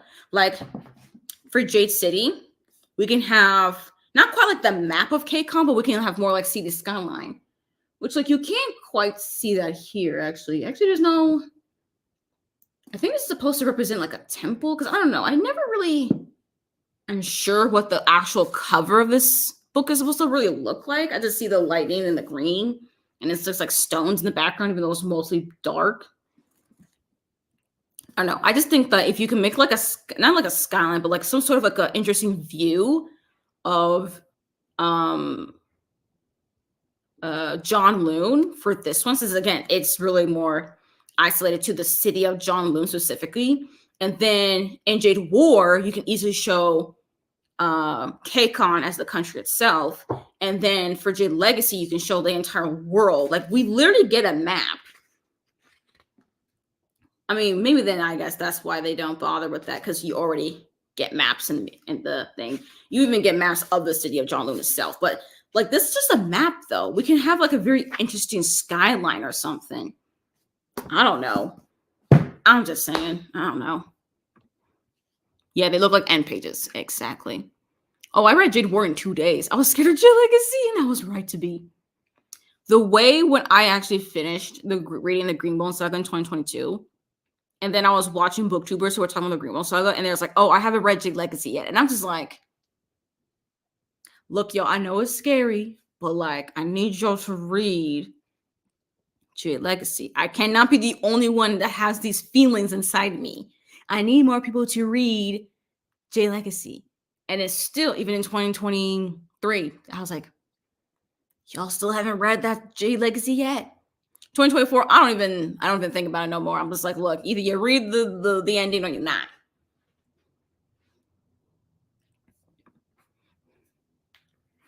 I was like, I know Fauna's gonna hurt me, and I wasn't ready. My dad was in the next room. I was sobbing my way through. He was like, "Are you okay?" No, I am not okay. I'm just realizing that I'm crying about characters that are completely asshole little shits, but yet I care about these asshole shits for some reason. So no, I am not okay. Thank you for your concern, though. I appreciate it. Oh my gosh.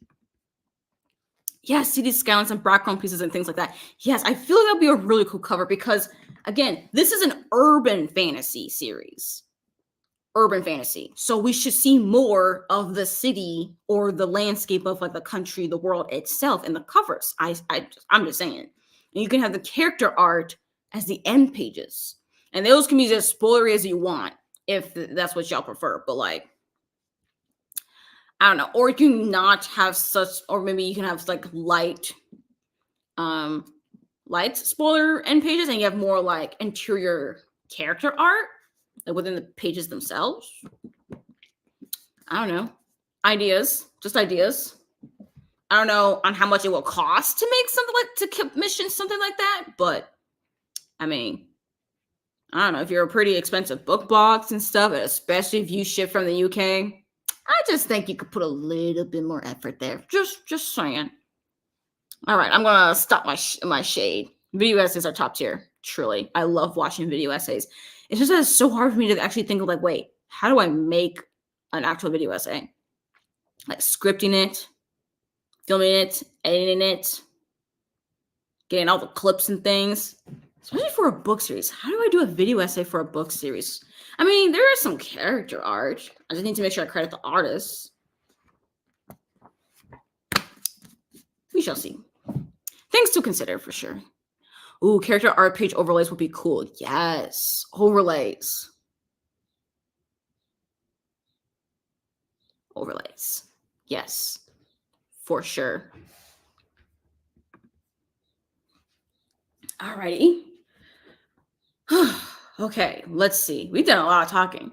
So we should definitely do some reading sometime soon. So it's nearly 30 minutes. It's nearly 30 minutes to the hour after the hour. Yeah, so the question is, how long should our next sprint be? Probably a 45-minute. Let's do a 45-minute sprint.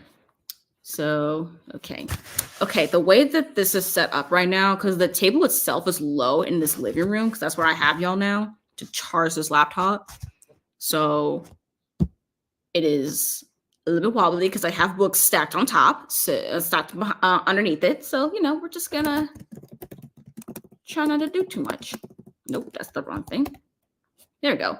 So yeah, we shall do another sprint. We'll read until the 15. Reading productivity, other things. Oh, shoot. I need to reshare my screen. Okay, there we go. Cool. Anyways, I will see you all at 15 after.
All right, y'all. That was the end of our 5th sprint.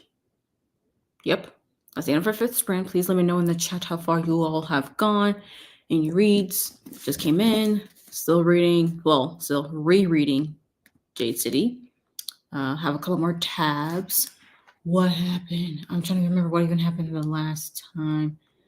Oh yeah. So we were officially introduced to Wen in chapter 5. So it was always nice. Wen was also one of my favorite characters as well. Honestly, especially her what Fonda Lee was doing with her character in Jade War and definitely in Jade Legacy. I really like seeing from there. And now I finally made it to the chapter where we're introduced to Shay. And I'm just like, oh, Shay, you were young, naive, and impulsive in these. What was she? I think she's a year younger than Hilo, which also is very funny because like there's such a huge gap between Lon and Hilo, but then the gap between Hilo and Shay is so close because they're only a year apart. So they always have the most strife being between each other. It's very funny, honestly, when I think about it. At least to me, I find it kind of funny how close in age they are, and yet they just have such strife against each other. Yeah, but yeah, I haven't finished the chapter. I've only made it to like the beginning of chapter 6. But yeah, Shay has returned to John Loon, and yeah, she's gonna be doing a couple of dumb things in the beginning here, and I'm just like, I know you here trying to lick your wounds with your wounded pride, but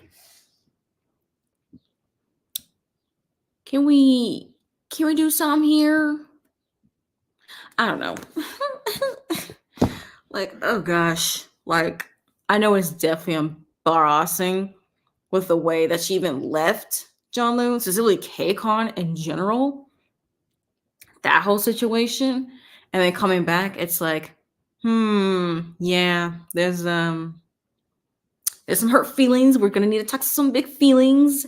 And yeah, if I were her, I also would be very hesitant. First of all, I would be hesitant to even come back and show my face there. But then again, it would be more insulting if I were to try to hide because that's even more shameful. So, yeah. But anyways, still having a good old time with this reread. So I'm on page 52. So that's good. I'm reading this a lot faster than I thought. Maybe it's because like since it's so familiar to me that it doesn't take much for me to really absorb the story. It's just like I'm just trying to remember what was going on, and then my brain remembers, and I'm just like, oh yeah, and then remember what's going to happen in the future. I'm like, yep, Honestly,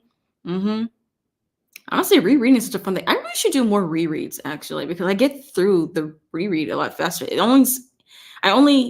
feel like I don't reread as fast if it's the book. If I read a book the first time and I was still confused, and then I'm still reading, and I'm like, okay, I'm still confused. Like I feel like if I were to reread the Lockdown series, it's just going to be like that. I'm like, so what does this mean? Yeah, I think my reread of the Lockdown series would be really slow. It's just that with Greenbone Saga, I mean, first of all, I love it so much, and the writing style is not so hard to understand. I'm just trying to remember what happened. But looking at a couple of Kickstarter tarot decks, I want to get back and I want to get and being indecisive. Oh no, I want to back and being indecisive about them. I've never actually supported a Kickstarter before, but like, there was one Kickstarter that I wanted to back, but I was like, I don't have the money to do it. And it was for the pattern deck for the Rook and Rose trilogy, because there's actually an entire magic system regarding tarot cards. Like, I really like that trilogy. And I did actually finish reading the trilogy last month. I still haven't posted my June wrap up on my Instagram, but I did read Labyrinth's Heart by M.A. Carrick, and I really actually wanted to back the Kickstarter for like to actually have the physical pattern deck from the series itself.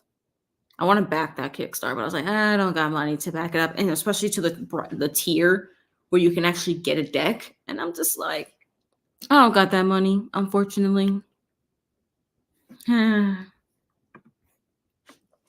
Did some cleaning, listen to Where Sleeping Girls Lie for the High Priestess card. Read a book with a mystery element. Nice. I hope you're enjoying Where Sleeping Girls Lie. I also read that in June. And let's just say I was disappointed. I'm just going to say that. I was disappointed with Where Sleeping Girls Lie. So whenever my summer wrap-up video goes up, I'm really going to go hammer on at why this book disappointed me. Hopefully I don't forget by the time that happens, because I need to film that video like Labor Day weekend. So like I got like weeks ahead of me, but yeah, I was disappointed with Where Sleeping Girls Lie. I hope you like it though. I want to back that too, but I was like, I can't back a deck for a book series I haven't read yet. That's true. That makes sense. But honestly, Nat, I think you will really like it. Like it has very strong it has like such a Venetian inspired world, which is not a world that I'm really used to, but like it is canonical that is more much like a Venetian kind of like world. So I think you will really, really appreciate it actually. And since you are at least someone interested in tarot, you really will like the one of the magic systems that has to deal with like a tarot like card system. And there's also this like astrology kind of magic system as well. That's also like alchemy. So like if you're really also into astrology, that's something as well to consider. So I think you will really like this series. And I do recommend this series. Just know that it's a slow paced series. As far as the first book, it's very, very slow paced.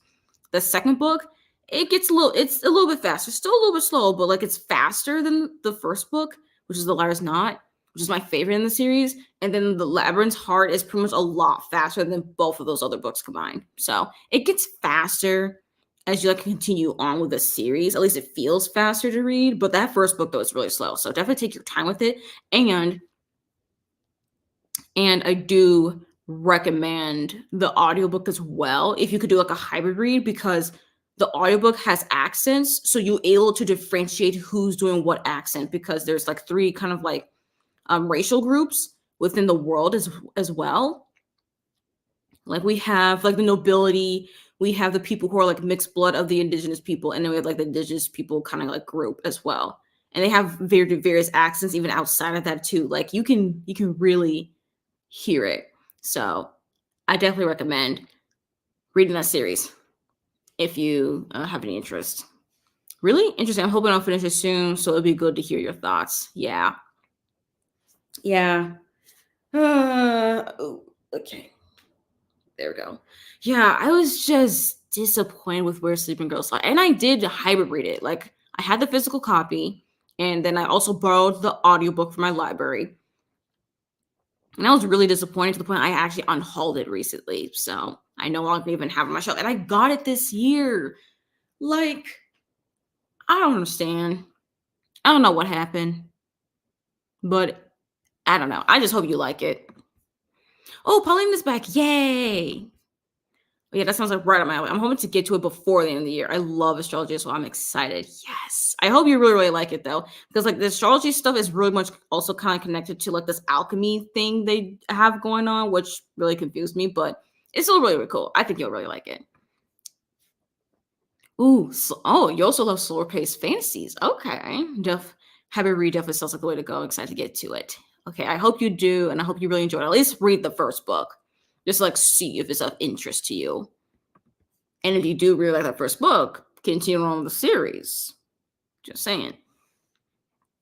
And also it's a kind of series. Oh wait, it's a kind of series where the conflict that's introduced in that book is contained within that book. So it does get resolved in that book. So each book, like the first book, Mask of Mirrors, The Liar's Knot, Labyrinth's Heart, each have their own contained conflicts that is resolved by the end of that, within that book itself. And then there's just expanded upon problems until you get to the third and final book. So yeah, something to consider. Why do I have all these things? Oh wait, I forgot to even say I was currently reading J City. Forgot to say I was currently reading this. Wait, why does it say 540 pages? That don't even look right. Why is Storygraph saying it's 540 pages? Oh, I see why it's saying 540 pages, just because of the extras. Even though, like,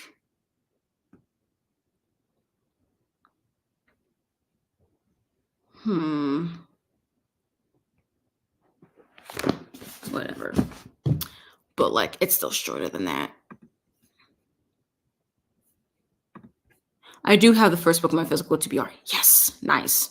Yeah, so if you like the so if you like the first book, then definitely recommend reading like Liar's Not, because honestly that's literally my favorite out of the trilogy. So, yeah, highly recommend. So, hopefully you get to that before the end of the year. Let's see. I've really been liking our ambiance. Okay. Oh boy.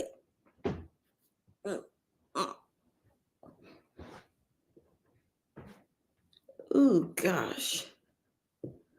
Whew. All right. Gotta stretch.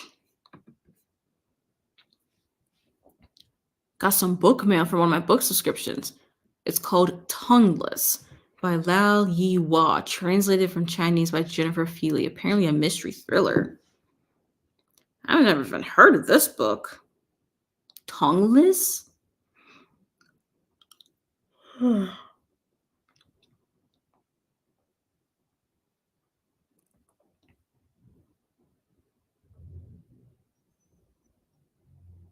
it's also short. 280 pages. Cool.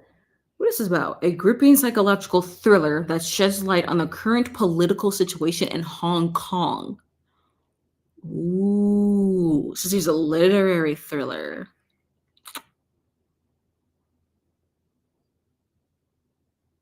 Ooh.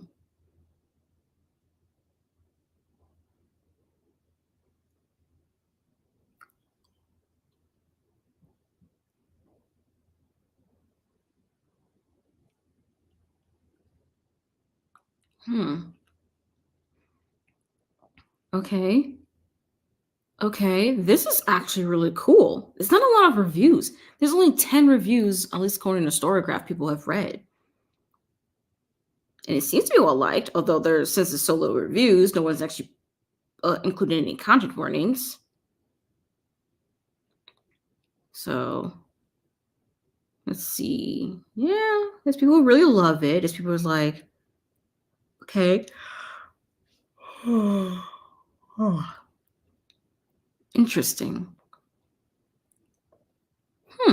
Tongueless. Okay. Oh, this one's intense already. Yeah, I'm already looking at the description. I'm like, dang. So this is definitely a more politically cultural heavy book for Hong Kong. Cool. And I have been meaning to read some actual translated literature. So interesting. Yeah, this subscription focuses on translated fiction from around the world. Ooh, what's the name of the subscription box? Like, I cannot look right now. I cannot afford to do any book subscriptions right now, but that does not mean I cannot have them on the list. Please share, Paulina. What's the name of this book box? Because now I'm intrigued. I'm very much intrigued. Feminist Press is the publisher. Okay, so it got republished into English. 2024. Who's this other publisher one? Oh, it's even a different cover. The Tarot Readathon is making me kind of want to start a witchy YouTube channel too, and I need to not start more projects. Booktube books that are more important to me, and that's already a lot of work. That's true. That is very, very, very true. I definitely need to put more effort, at least into my Bookstagram. It's not like dead, but like it's definitely not as active. Even though I'm always there on my stories and liking people's posts and commenting, but like I don't post as much as I used to. I really do want to, though. I just need to think of more content ideas for my Bookstagram. And think of more ideas for my booktube. But honestly, though, I would totally watch a witchy YouTube channel, Matt. No matter how often or not as often you post, I'll watch it just because it's you and you talking about something you're passionate about. I'll just watch it regardless. Or if you make it as an Instagram, I don't know, whatever, anything you want to do about anything witchy, I totally will just consume. Yeah, like seriously. Read more translated fiction is another 2025 goal for me. Honestly, it's actually a 2024 reading goal for me, and I'm failing badly, y'all. I'm truly failing at my translated fiction reading goal. Well, my goal for this year was to read 5 translated works. So it can be fiction, nonfiction, a short story collection, essay collection, whatever. As long as it's translated, it can even be a graphic novel. If it's translated, I'm counting it. The only thing I don't really count are like manga because I feel like that's too easy. And I don't really pick up manhwa, but even though those things could easily fit into my translated fiction, my translated works reading goal, I kind of want to veer away from that because it's just it's just too easy for me. I want to really challenge myself. So yeah, I need to do better. I mean, I still have time for this year, but I'm definitely going to I'm trying to do better, but with that goal this year and definitely next year for sure. It's called a. Why can I not say words? Asymptote. Asymptote. Journal book club. It only sends a book, no goodies or anything else.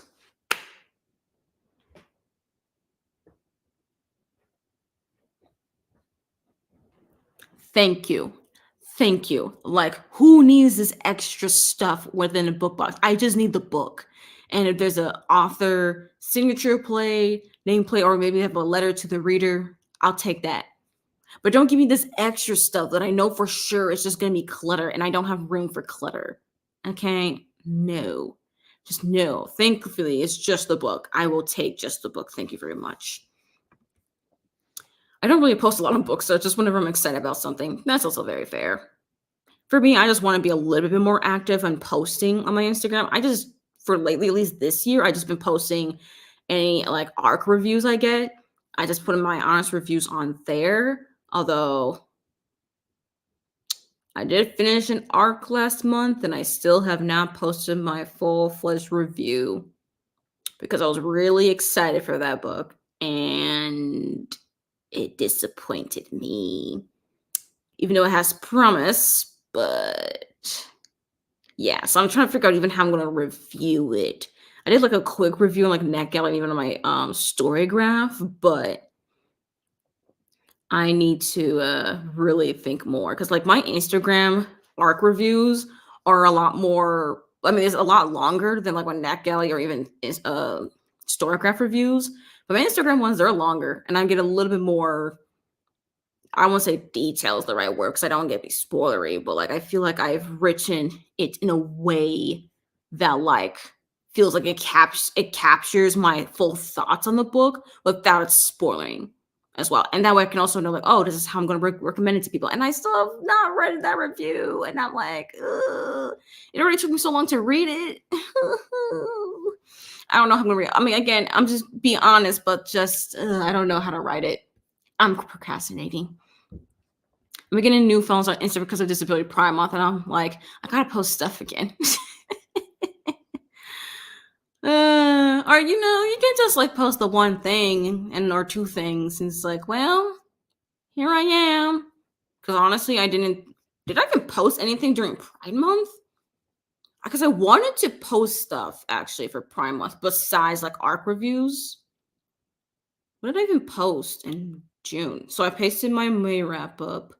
I posted, oh yeah, the new edition of Smile and Be a Villain. I posted my Tarot Readathon and more book mail with Little Rot. That's it. I wanted to be better about that, but you know what? It's fine. It's fine. It's fine. Well, the point I'm trying to say is that no pressure really to post anything, even with the new followers. Sheesh, why am I being so stiff? I don't like this. To do chats with the authors and our translators too, which are always super interesting, even if they will sometimes be in the middle of the night for me because of time zones. Oh.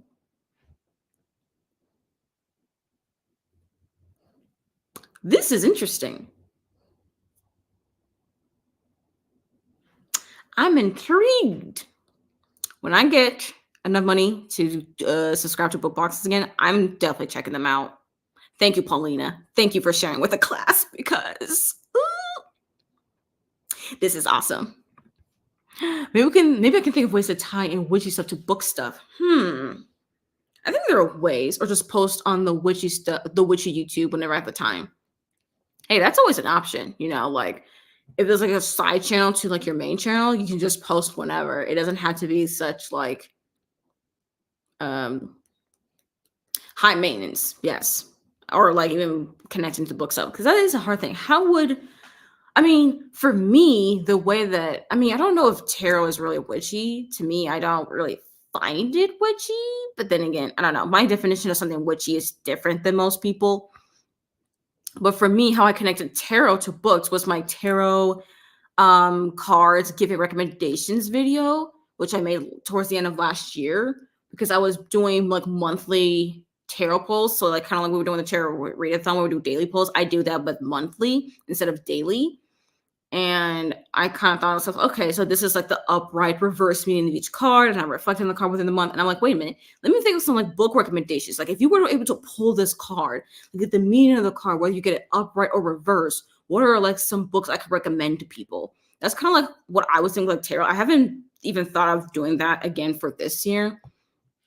Mostly because of just how I am pulling my tarot cards this year is definitely a lot different than it was last year. So definitely need to figure something out if I want to do one this year. I probably would not. I'll have to skip it for this year, but that's one way for like tarot cards giving you book recommendations, or tarot cards or some what you said that's maybe building your TBR. Or it can be like a reading vlog thing, whether it's a week long or just like a few days. You can just have like your witchy practice thing. Maybe if you're doing tarot cards or crystals or whatever, and then you're reading along with that or something. I don't know.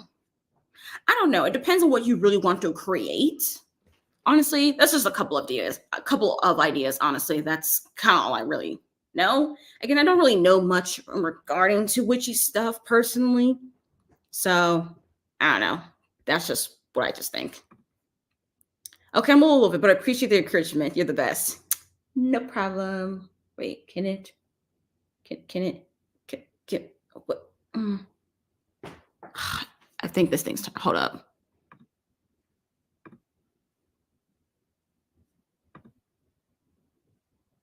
Yep, there we go. Okay. Yeah, so this is a new thing now, so it doesn't just do it automatically. I've had a poster sitting on camera for a while. No, I'll post it someday. Well,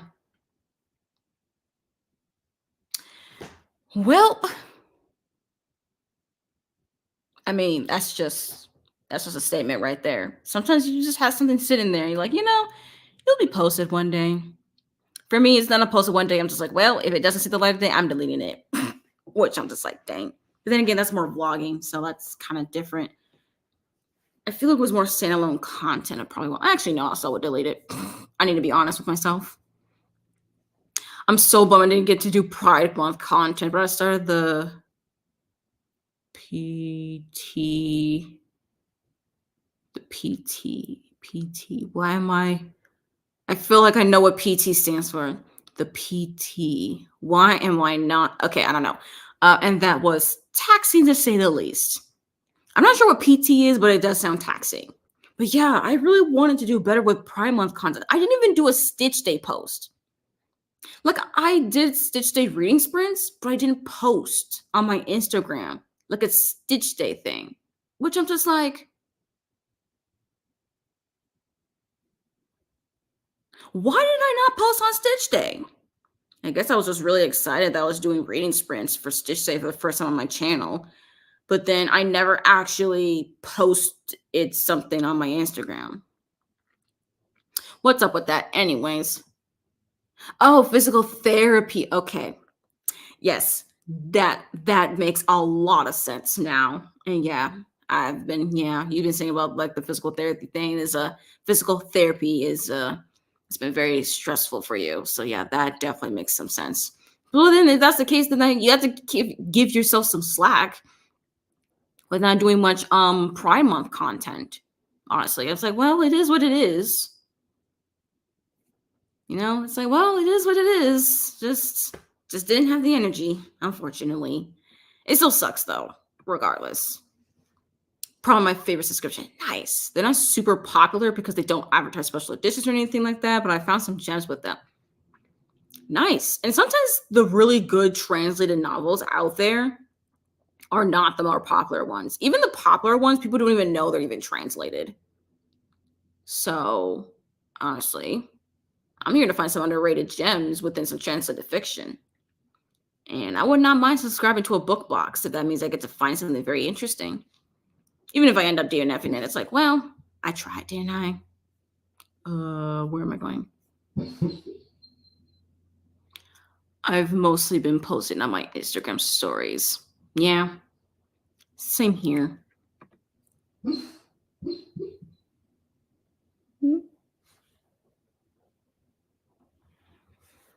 Yeah, I filmed a video of like my favorite queer books. I'll probably have to refilm the intro, but I still want to post it. Hey, post it regardless. It's queer all year round.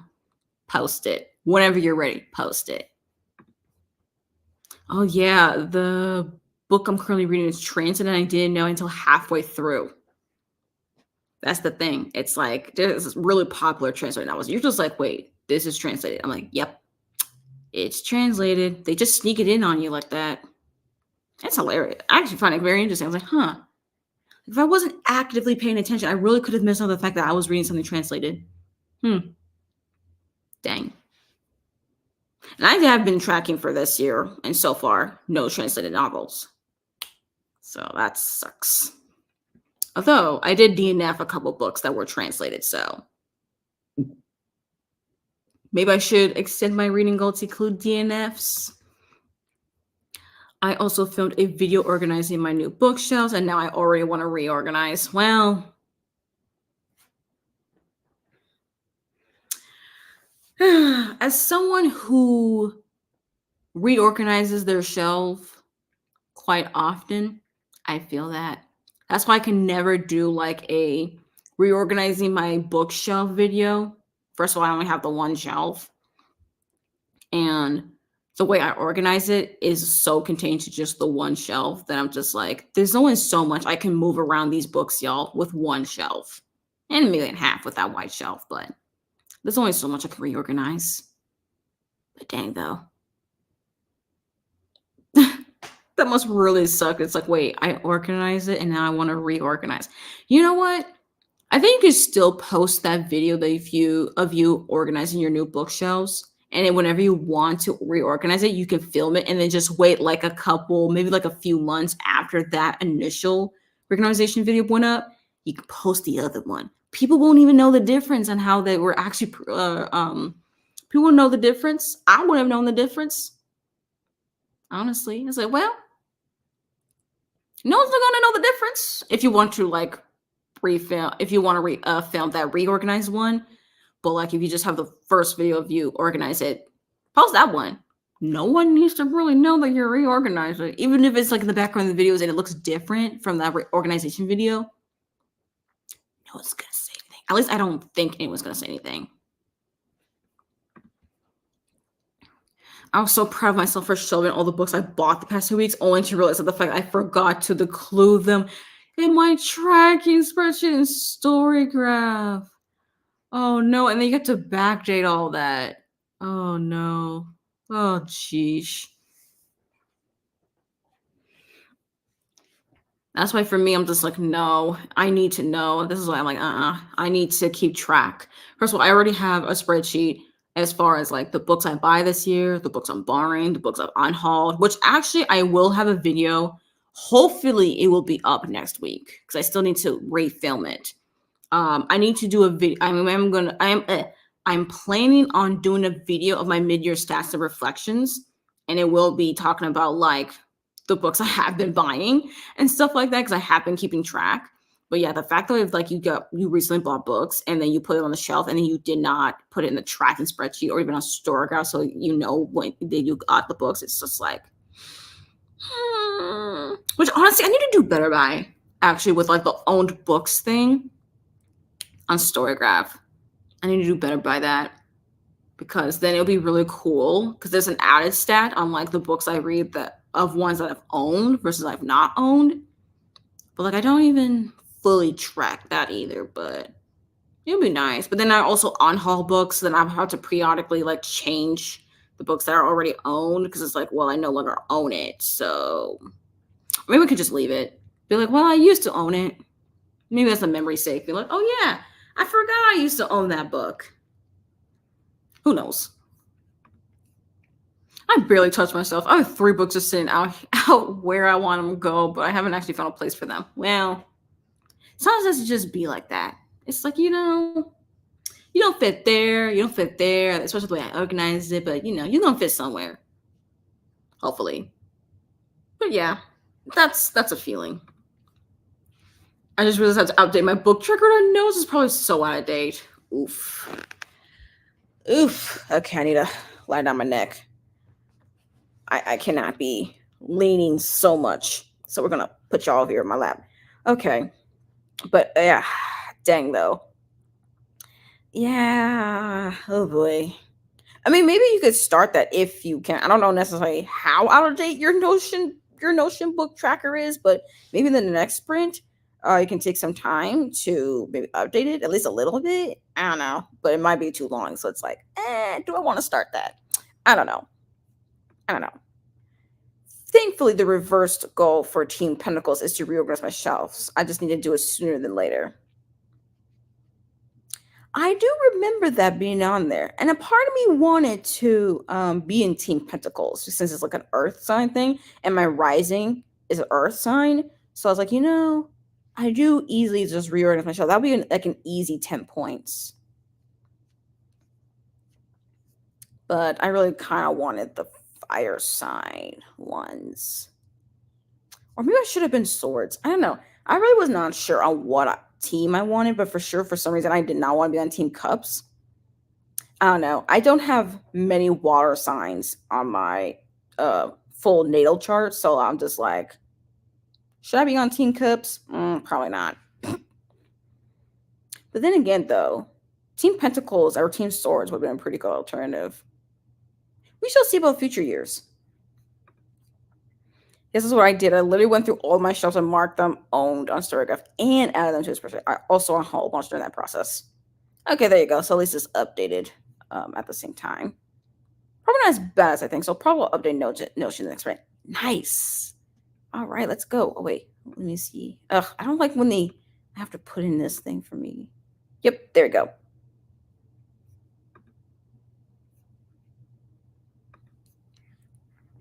I considered wands because my rising sign is Leo, but I love the Team Cups ability, so I went with my Pisces sun. Fair enough. I also just went with my sun sign because I was just like, maybe. Because also my moon sign's an air, so I could have been Team Swords. Honestly, I was just happy to be in wands, swords, or pentacles. It's just for some reason, cups just did not call to me. I don't even remember what the ability was for cups. Let me go back to my Google Drive and find that document. What was Team Cup's ability? Oh yeah, you may choose to match your book's cover to the tarot card's colors or imagery instead of using the written prompt. Huh. And I do have Tarot of the Divine, which is a very, very colorful deck. Option. Oh, okay. Now I remember why I didn't. Oh, I was just. Oh yeah, the upright and the reversed prompts for cups made me go, not interested. Although, I feel like I should have been in Team Swords though, because their upright gift is like as you read the first book of the readathon, keep track of favorite quotes or annotate if you enjoy, and then share top favorites on social media, which I did annotate the familiar, so I could have done that.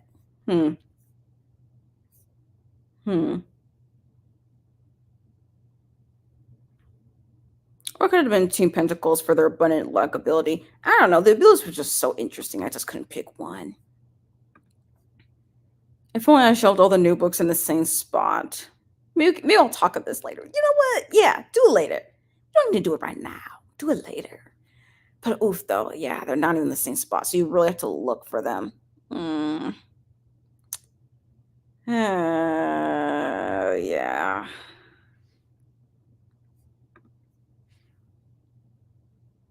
Oh, Aquarius moon. Oh, so Pisces sun, Aquarius moon, Leo rising. Huh. Wait, where's my? Ugh, do I need to get up? I want to consult my astrology journal. Should I get up? I should get up. Hold up. Can I move? Actually, can I move y'all? Actually, let me see if I can move y'all. Actually, this thing is fully charged now. Okay, hold up. Let me get my journal, my astrology journal.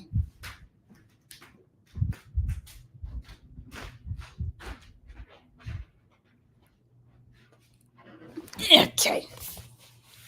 All right. Okay. Can this thing? Okay, there we go. Now I think we can see, because in my astrology journal, I did find like a YouTube video as far as like, well, some like inspiration pretty much, or just some like spread ideas for this journal. So that I never had an astrology journal. I don't even know what to include.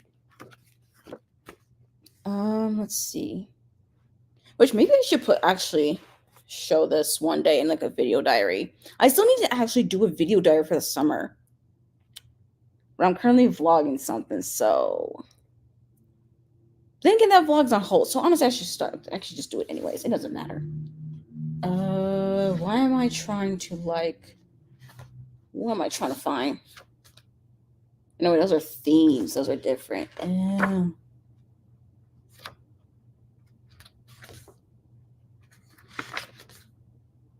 Yeah, that's different. Okay. I think I figured it out. So Pisces sun. Okay, and then Aquarius moon. I actually do have Aquarius in some pretty like vital positions in my natal chart, so it's very interesting actually. When I saw that, I was like, huh, I have Aquarius in my chart like that? Okay, cool. Okay. And then Leo rising. Cool. Cool. Nice. Sounds like a really good big 3 right there. Oh dear. Lighting is weird. I'm in cups and it just called to me. Absolutely no other reason. That's fair. That is very fair indeed. If they do this again in future years, I'll probably switch teams to see how it goes. Yeah. I am also curious too. I was like, for like for next year, if they do this one again next year, I don't know. Maybe I should. I don't know. It depends on what the abilities are. If they have the abilities remain the same, because I don't know if they change the abilities year to year. Because if they change it, then like my answer is definitely going to change. But like if the abilities are as they are for next year, I think I will do swords next year. Or maybe if I really feel like doing something different, I could do cups. We shall see. Sagittarius was rising Scorpio and Taurus moon. Ooh. All right. I'm Aries with rising Virgo and Libra moon, which always confuses me because I'm always just like, am I really an Aries when like my moon and rising signs are so strong? But then again, the point of the rising sign is that if people look at me at first glance, they will think like, oh, I'm a Virgo, which like, I feel like that makes sense. I feel like that definitely makes sense. So yeah, because my mom's like a Virgo sun. So like, yeah, that definitely would make sense. And I definitely, yeah. I don't know. Sometimes my sun sign does come out, but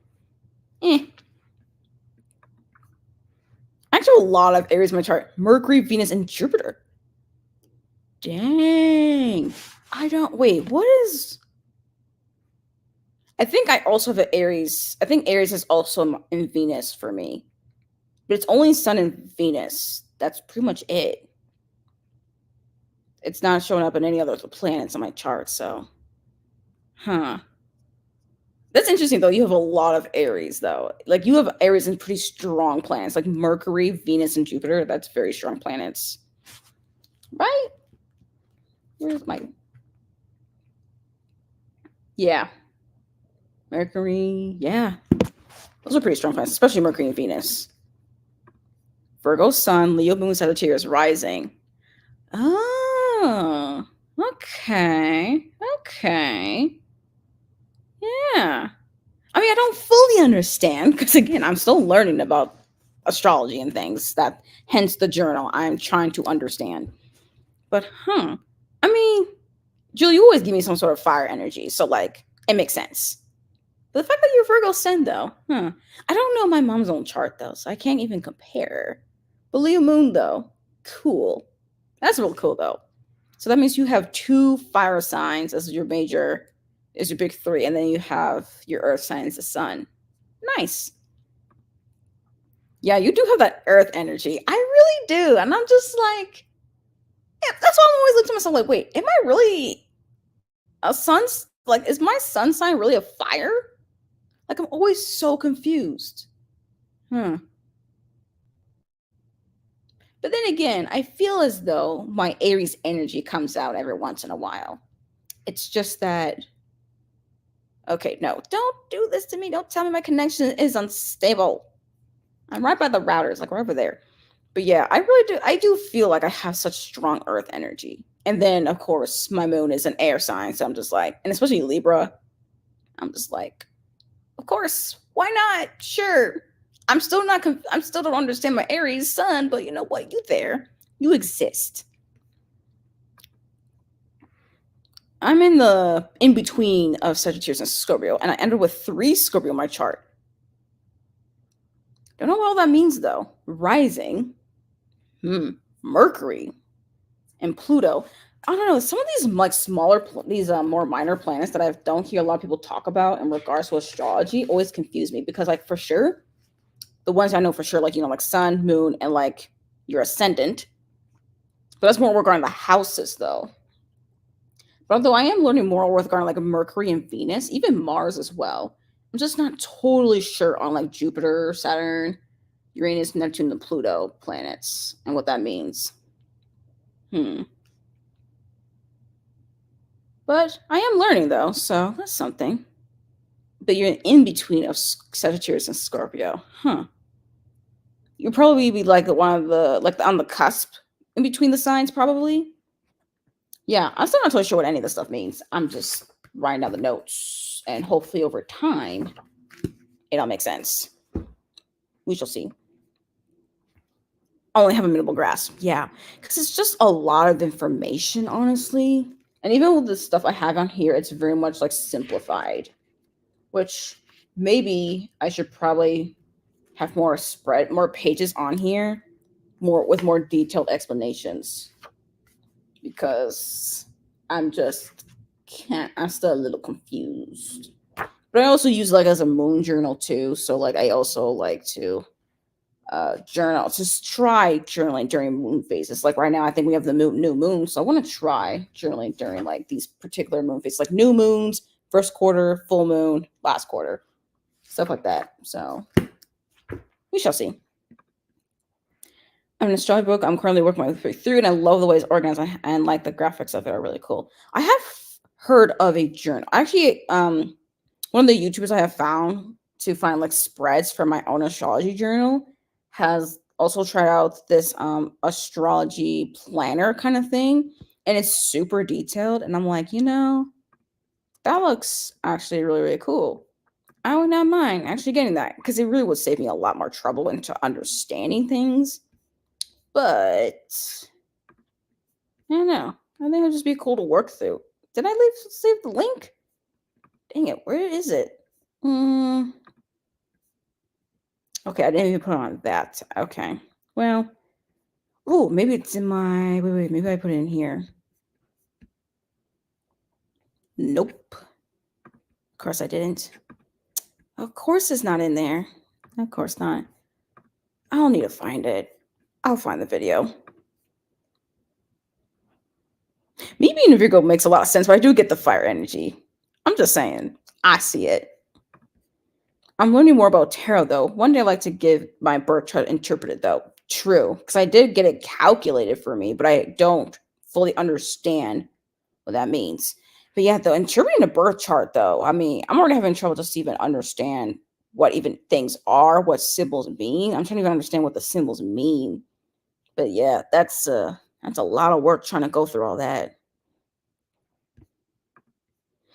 I'm praying that the twins are born in Cancer season because having twin Leos sounds like Julie, come on now.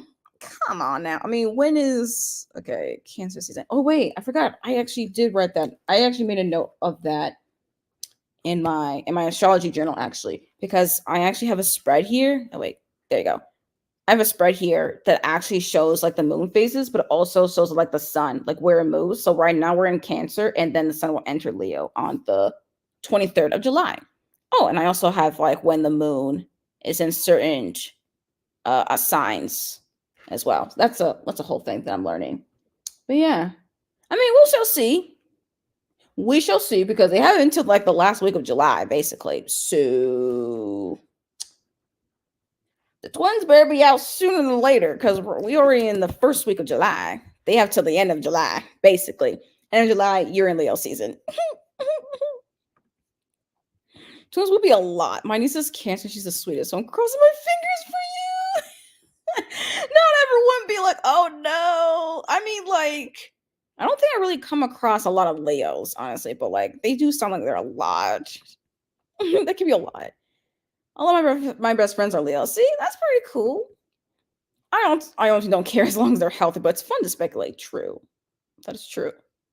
It is actually will be kind of fun though. You're really spelling like, are you gonna be a Cancer son? Are you gonna be a Leo son? Which one? Which one are these babies gonna be? Wait, but here's the thing though. What if it's like July 22nd and they're both born and like the cusp of like Leo season? Like, what if one of them is born like still considered as like Cancer sun, and then the other one is born Leo sun? Like, I don't know.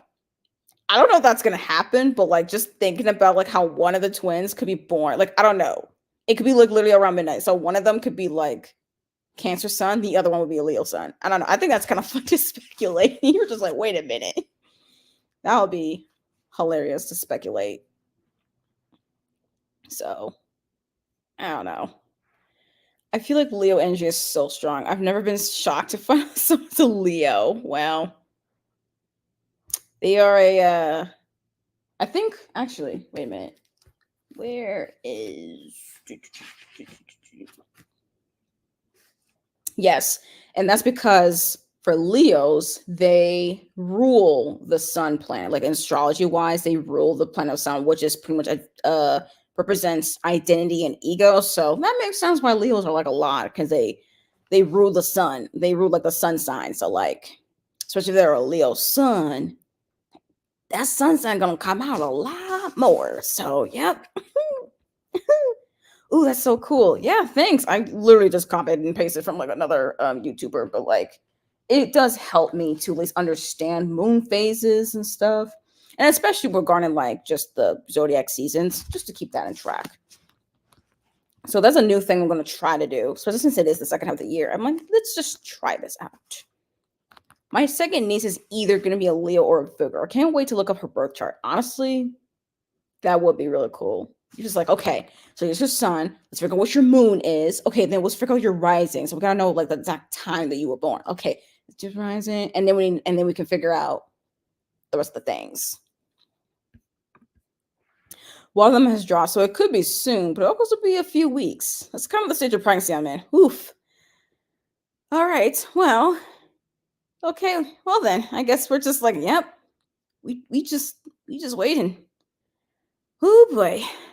So it could be really soon or a few weeks. Dang. So I guess they could still be in, I guess, the later half of Cancer season then. Regardless. Anyways, again, fun to speculate regardless.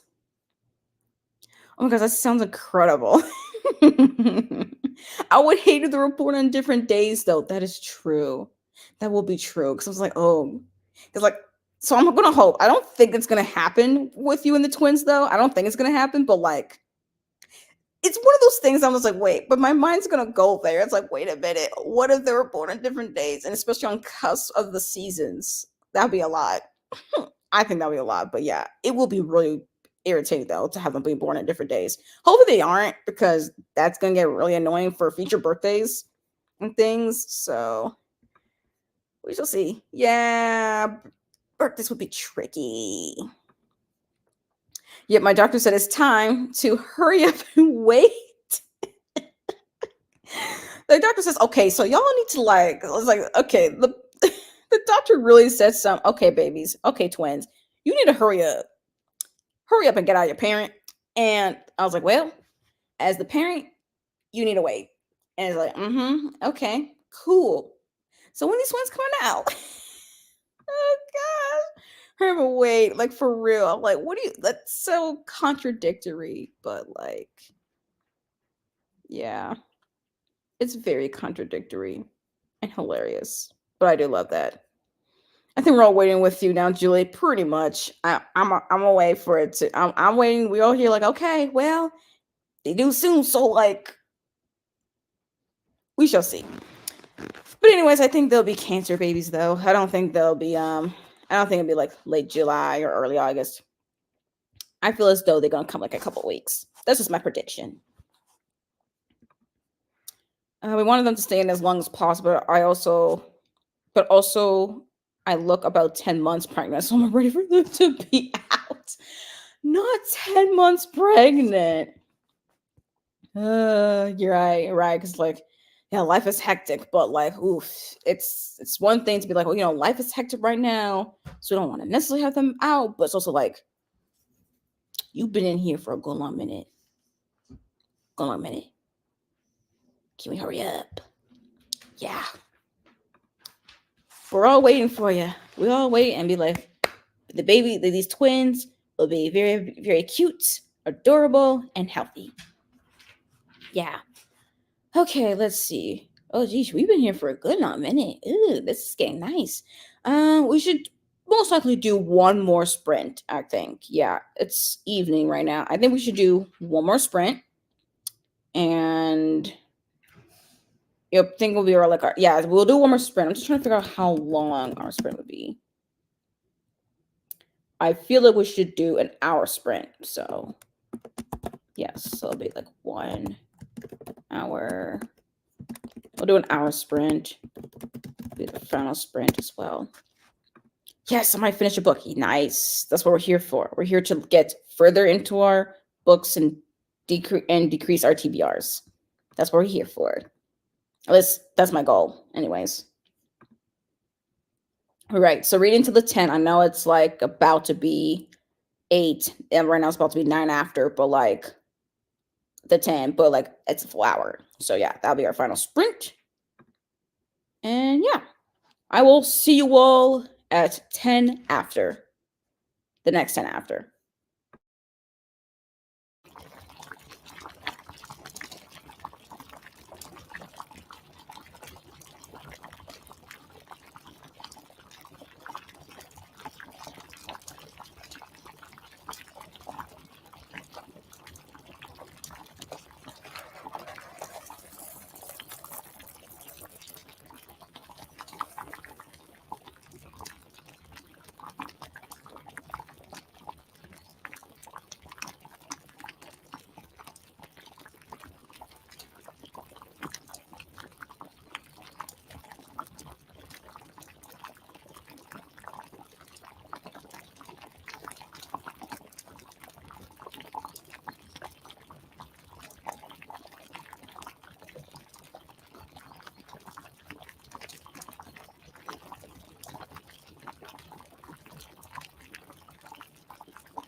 All right, everyone. That was the end of our final and fifth and final sprint. Or actually, I can't remember now how many sprints we went through right now. But excuse me, that was the final one. So let me know what happened. Reading, productivity, vibing, chilling, eating, other things. For me, continue my reread of Jade City. Made it to page 75. I have to say, I'm actually making some pretty good progress in this than I thought. Despite getting distracted and things, I'm actually making a lot more progress. But then again, it's a reread. I already know what is going to happen. I'm just reading it for the fun of it. But yeah, I've just been enjoying it. Dakota, what are you doing over there? Yeah, I see you. I don't think there's anyone there now, is there? Great. Hold up now. Before you trip over my charger. Okay, there's nothing there. There's nothing there, but okay.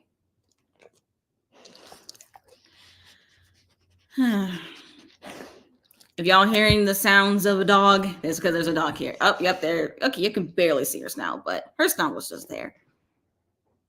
Yes, good dog. I'll just give her a treat real quick. And then I will come and check in the chat. Sit. Good girl. Down. Good girl. Okay. All right. So, yep. Good reading. Let me catch up on comments. Oh, hey, Leslie. Coming and say hello. Finished an audiobook this morning that I started, Next to You. By Hannah Bonham Young. It was good, but the tail end lagged a bit. Oof. But at least it was good though, so that's good. It's just that not the greatest ending. Which sometimes a lot of good books just don't get the greatest ending. I don't know. These sounds aren't ASMR. Well, it's not. This is actually just an ambiance. I don't really usually use ASMR videos here. I just use ambiance videos or timers. That's just my preference. Read a couple of chapters. Gonna try and finish this tonight or tomorrow morning so we can count towards the weekly points. Nice. Right, because Noelle is going to post the weekly standings. She's gonna be posting the weekly standings sometime tomorrow, but you still have time though for like the actual week blog points. So yeah.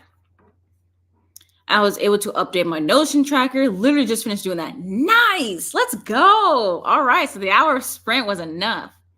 Oh, hey, Mom. Came in late. Just reading a wedding invitation sent to me. All right. Cool.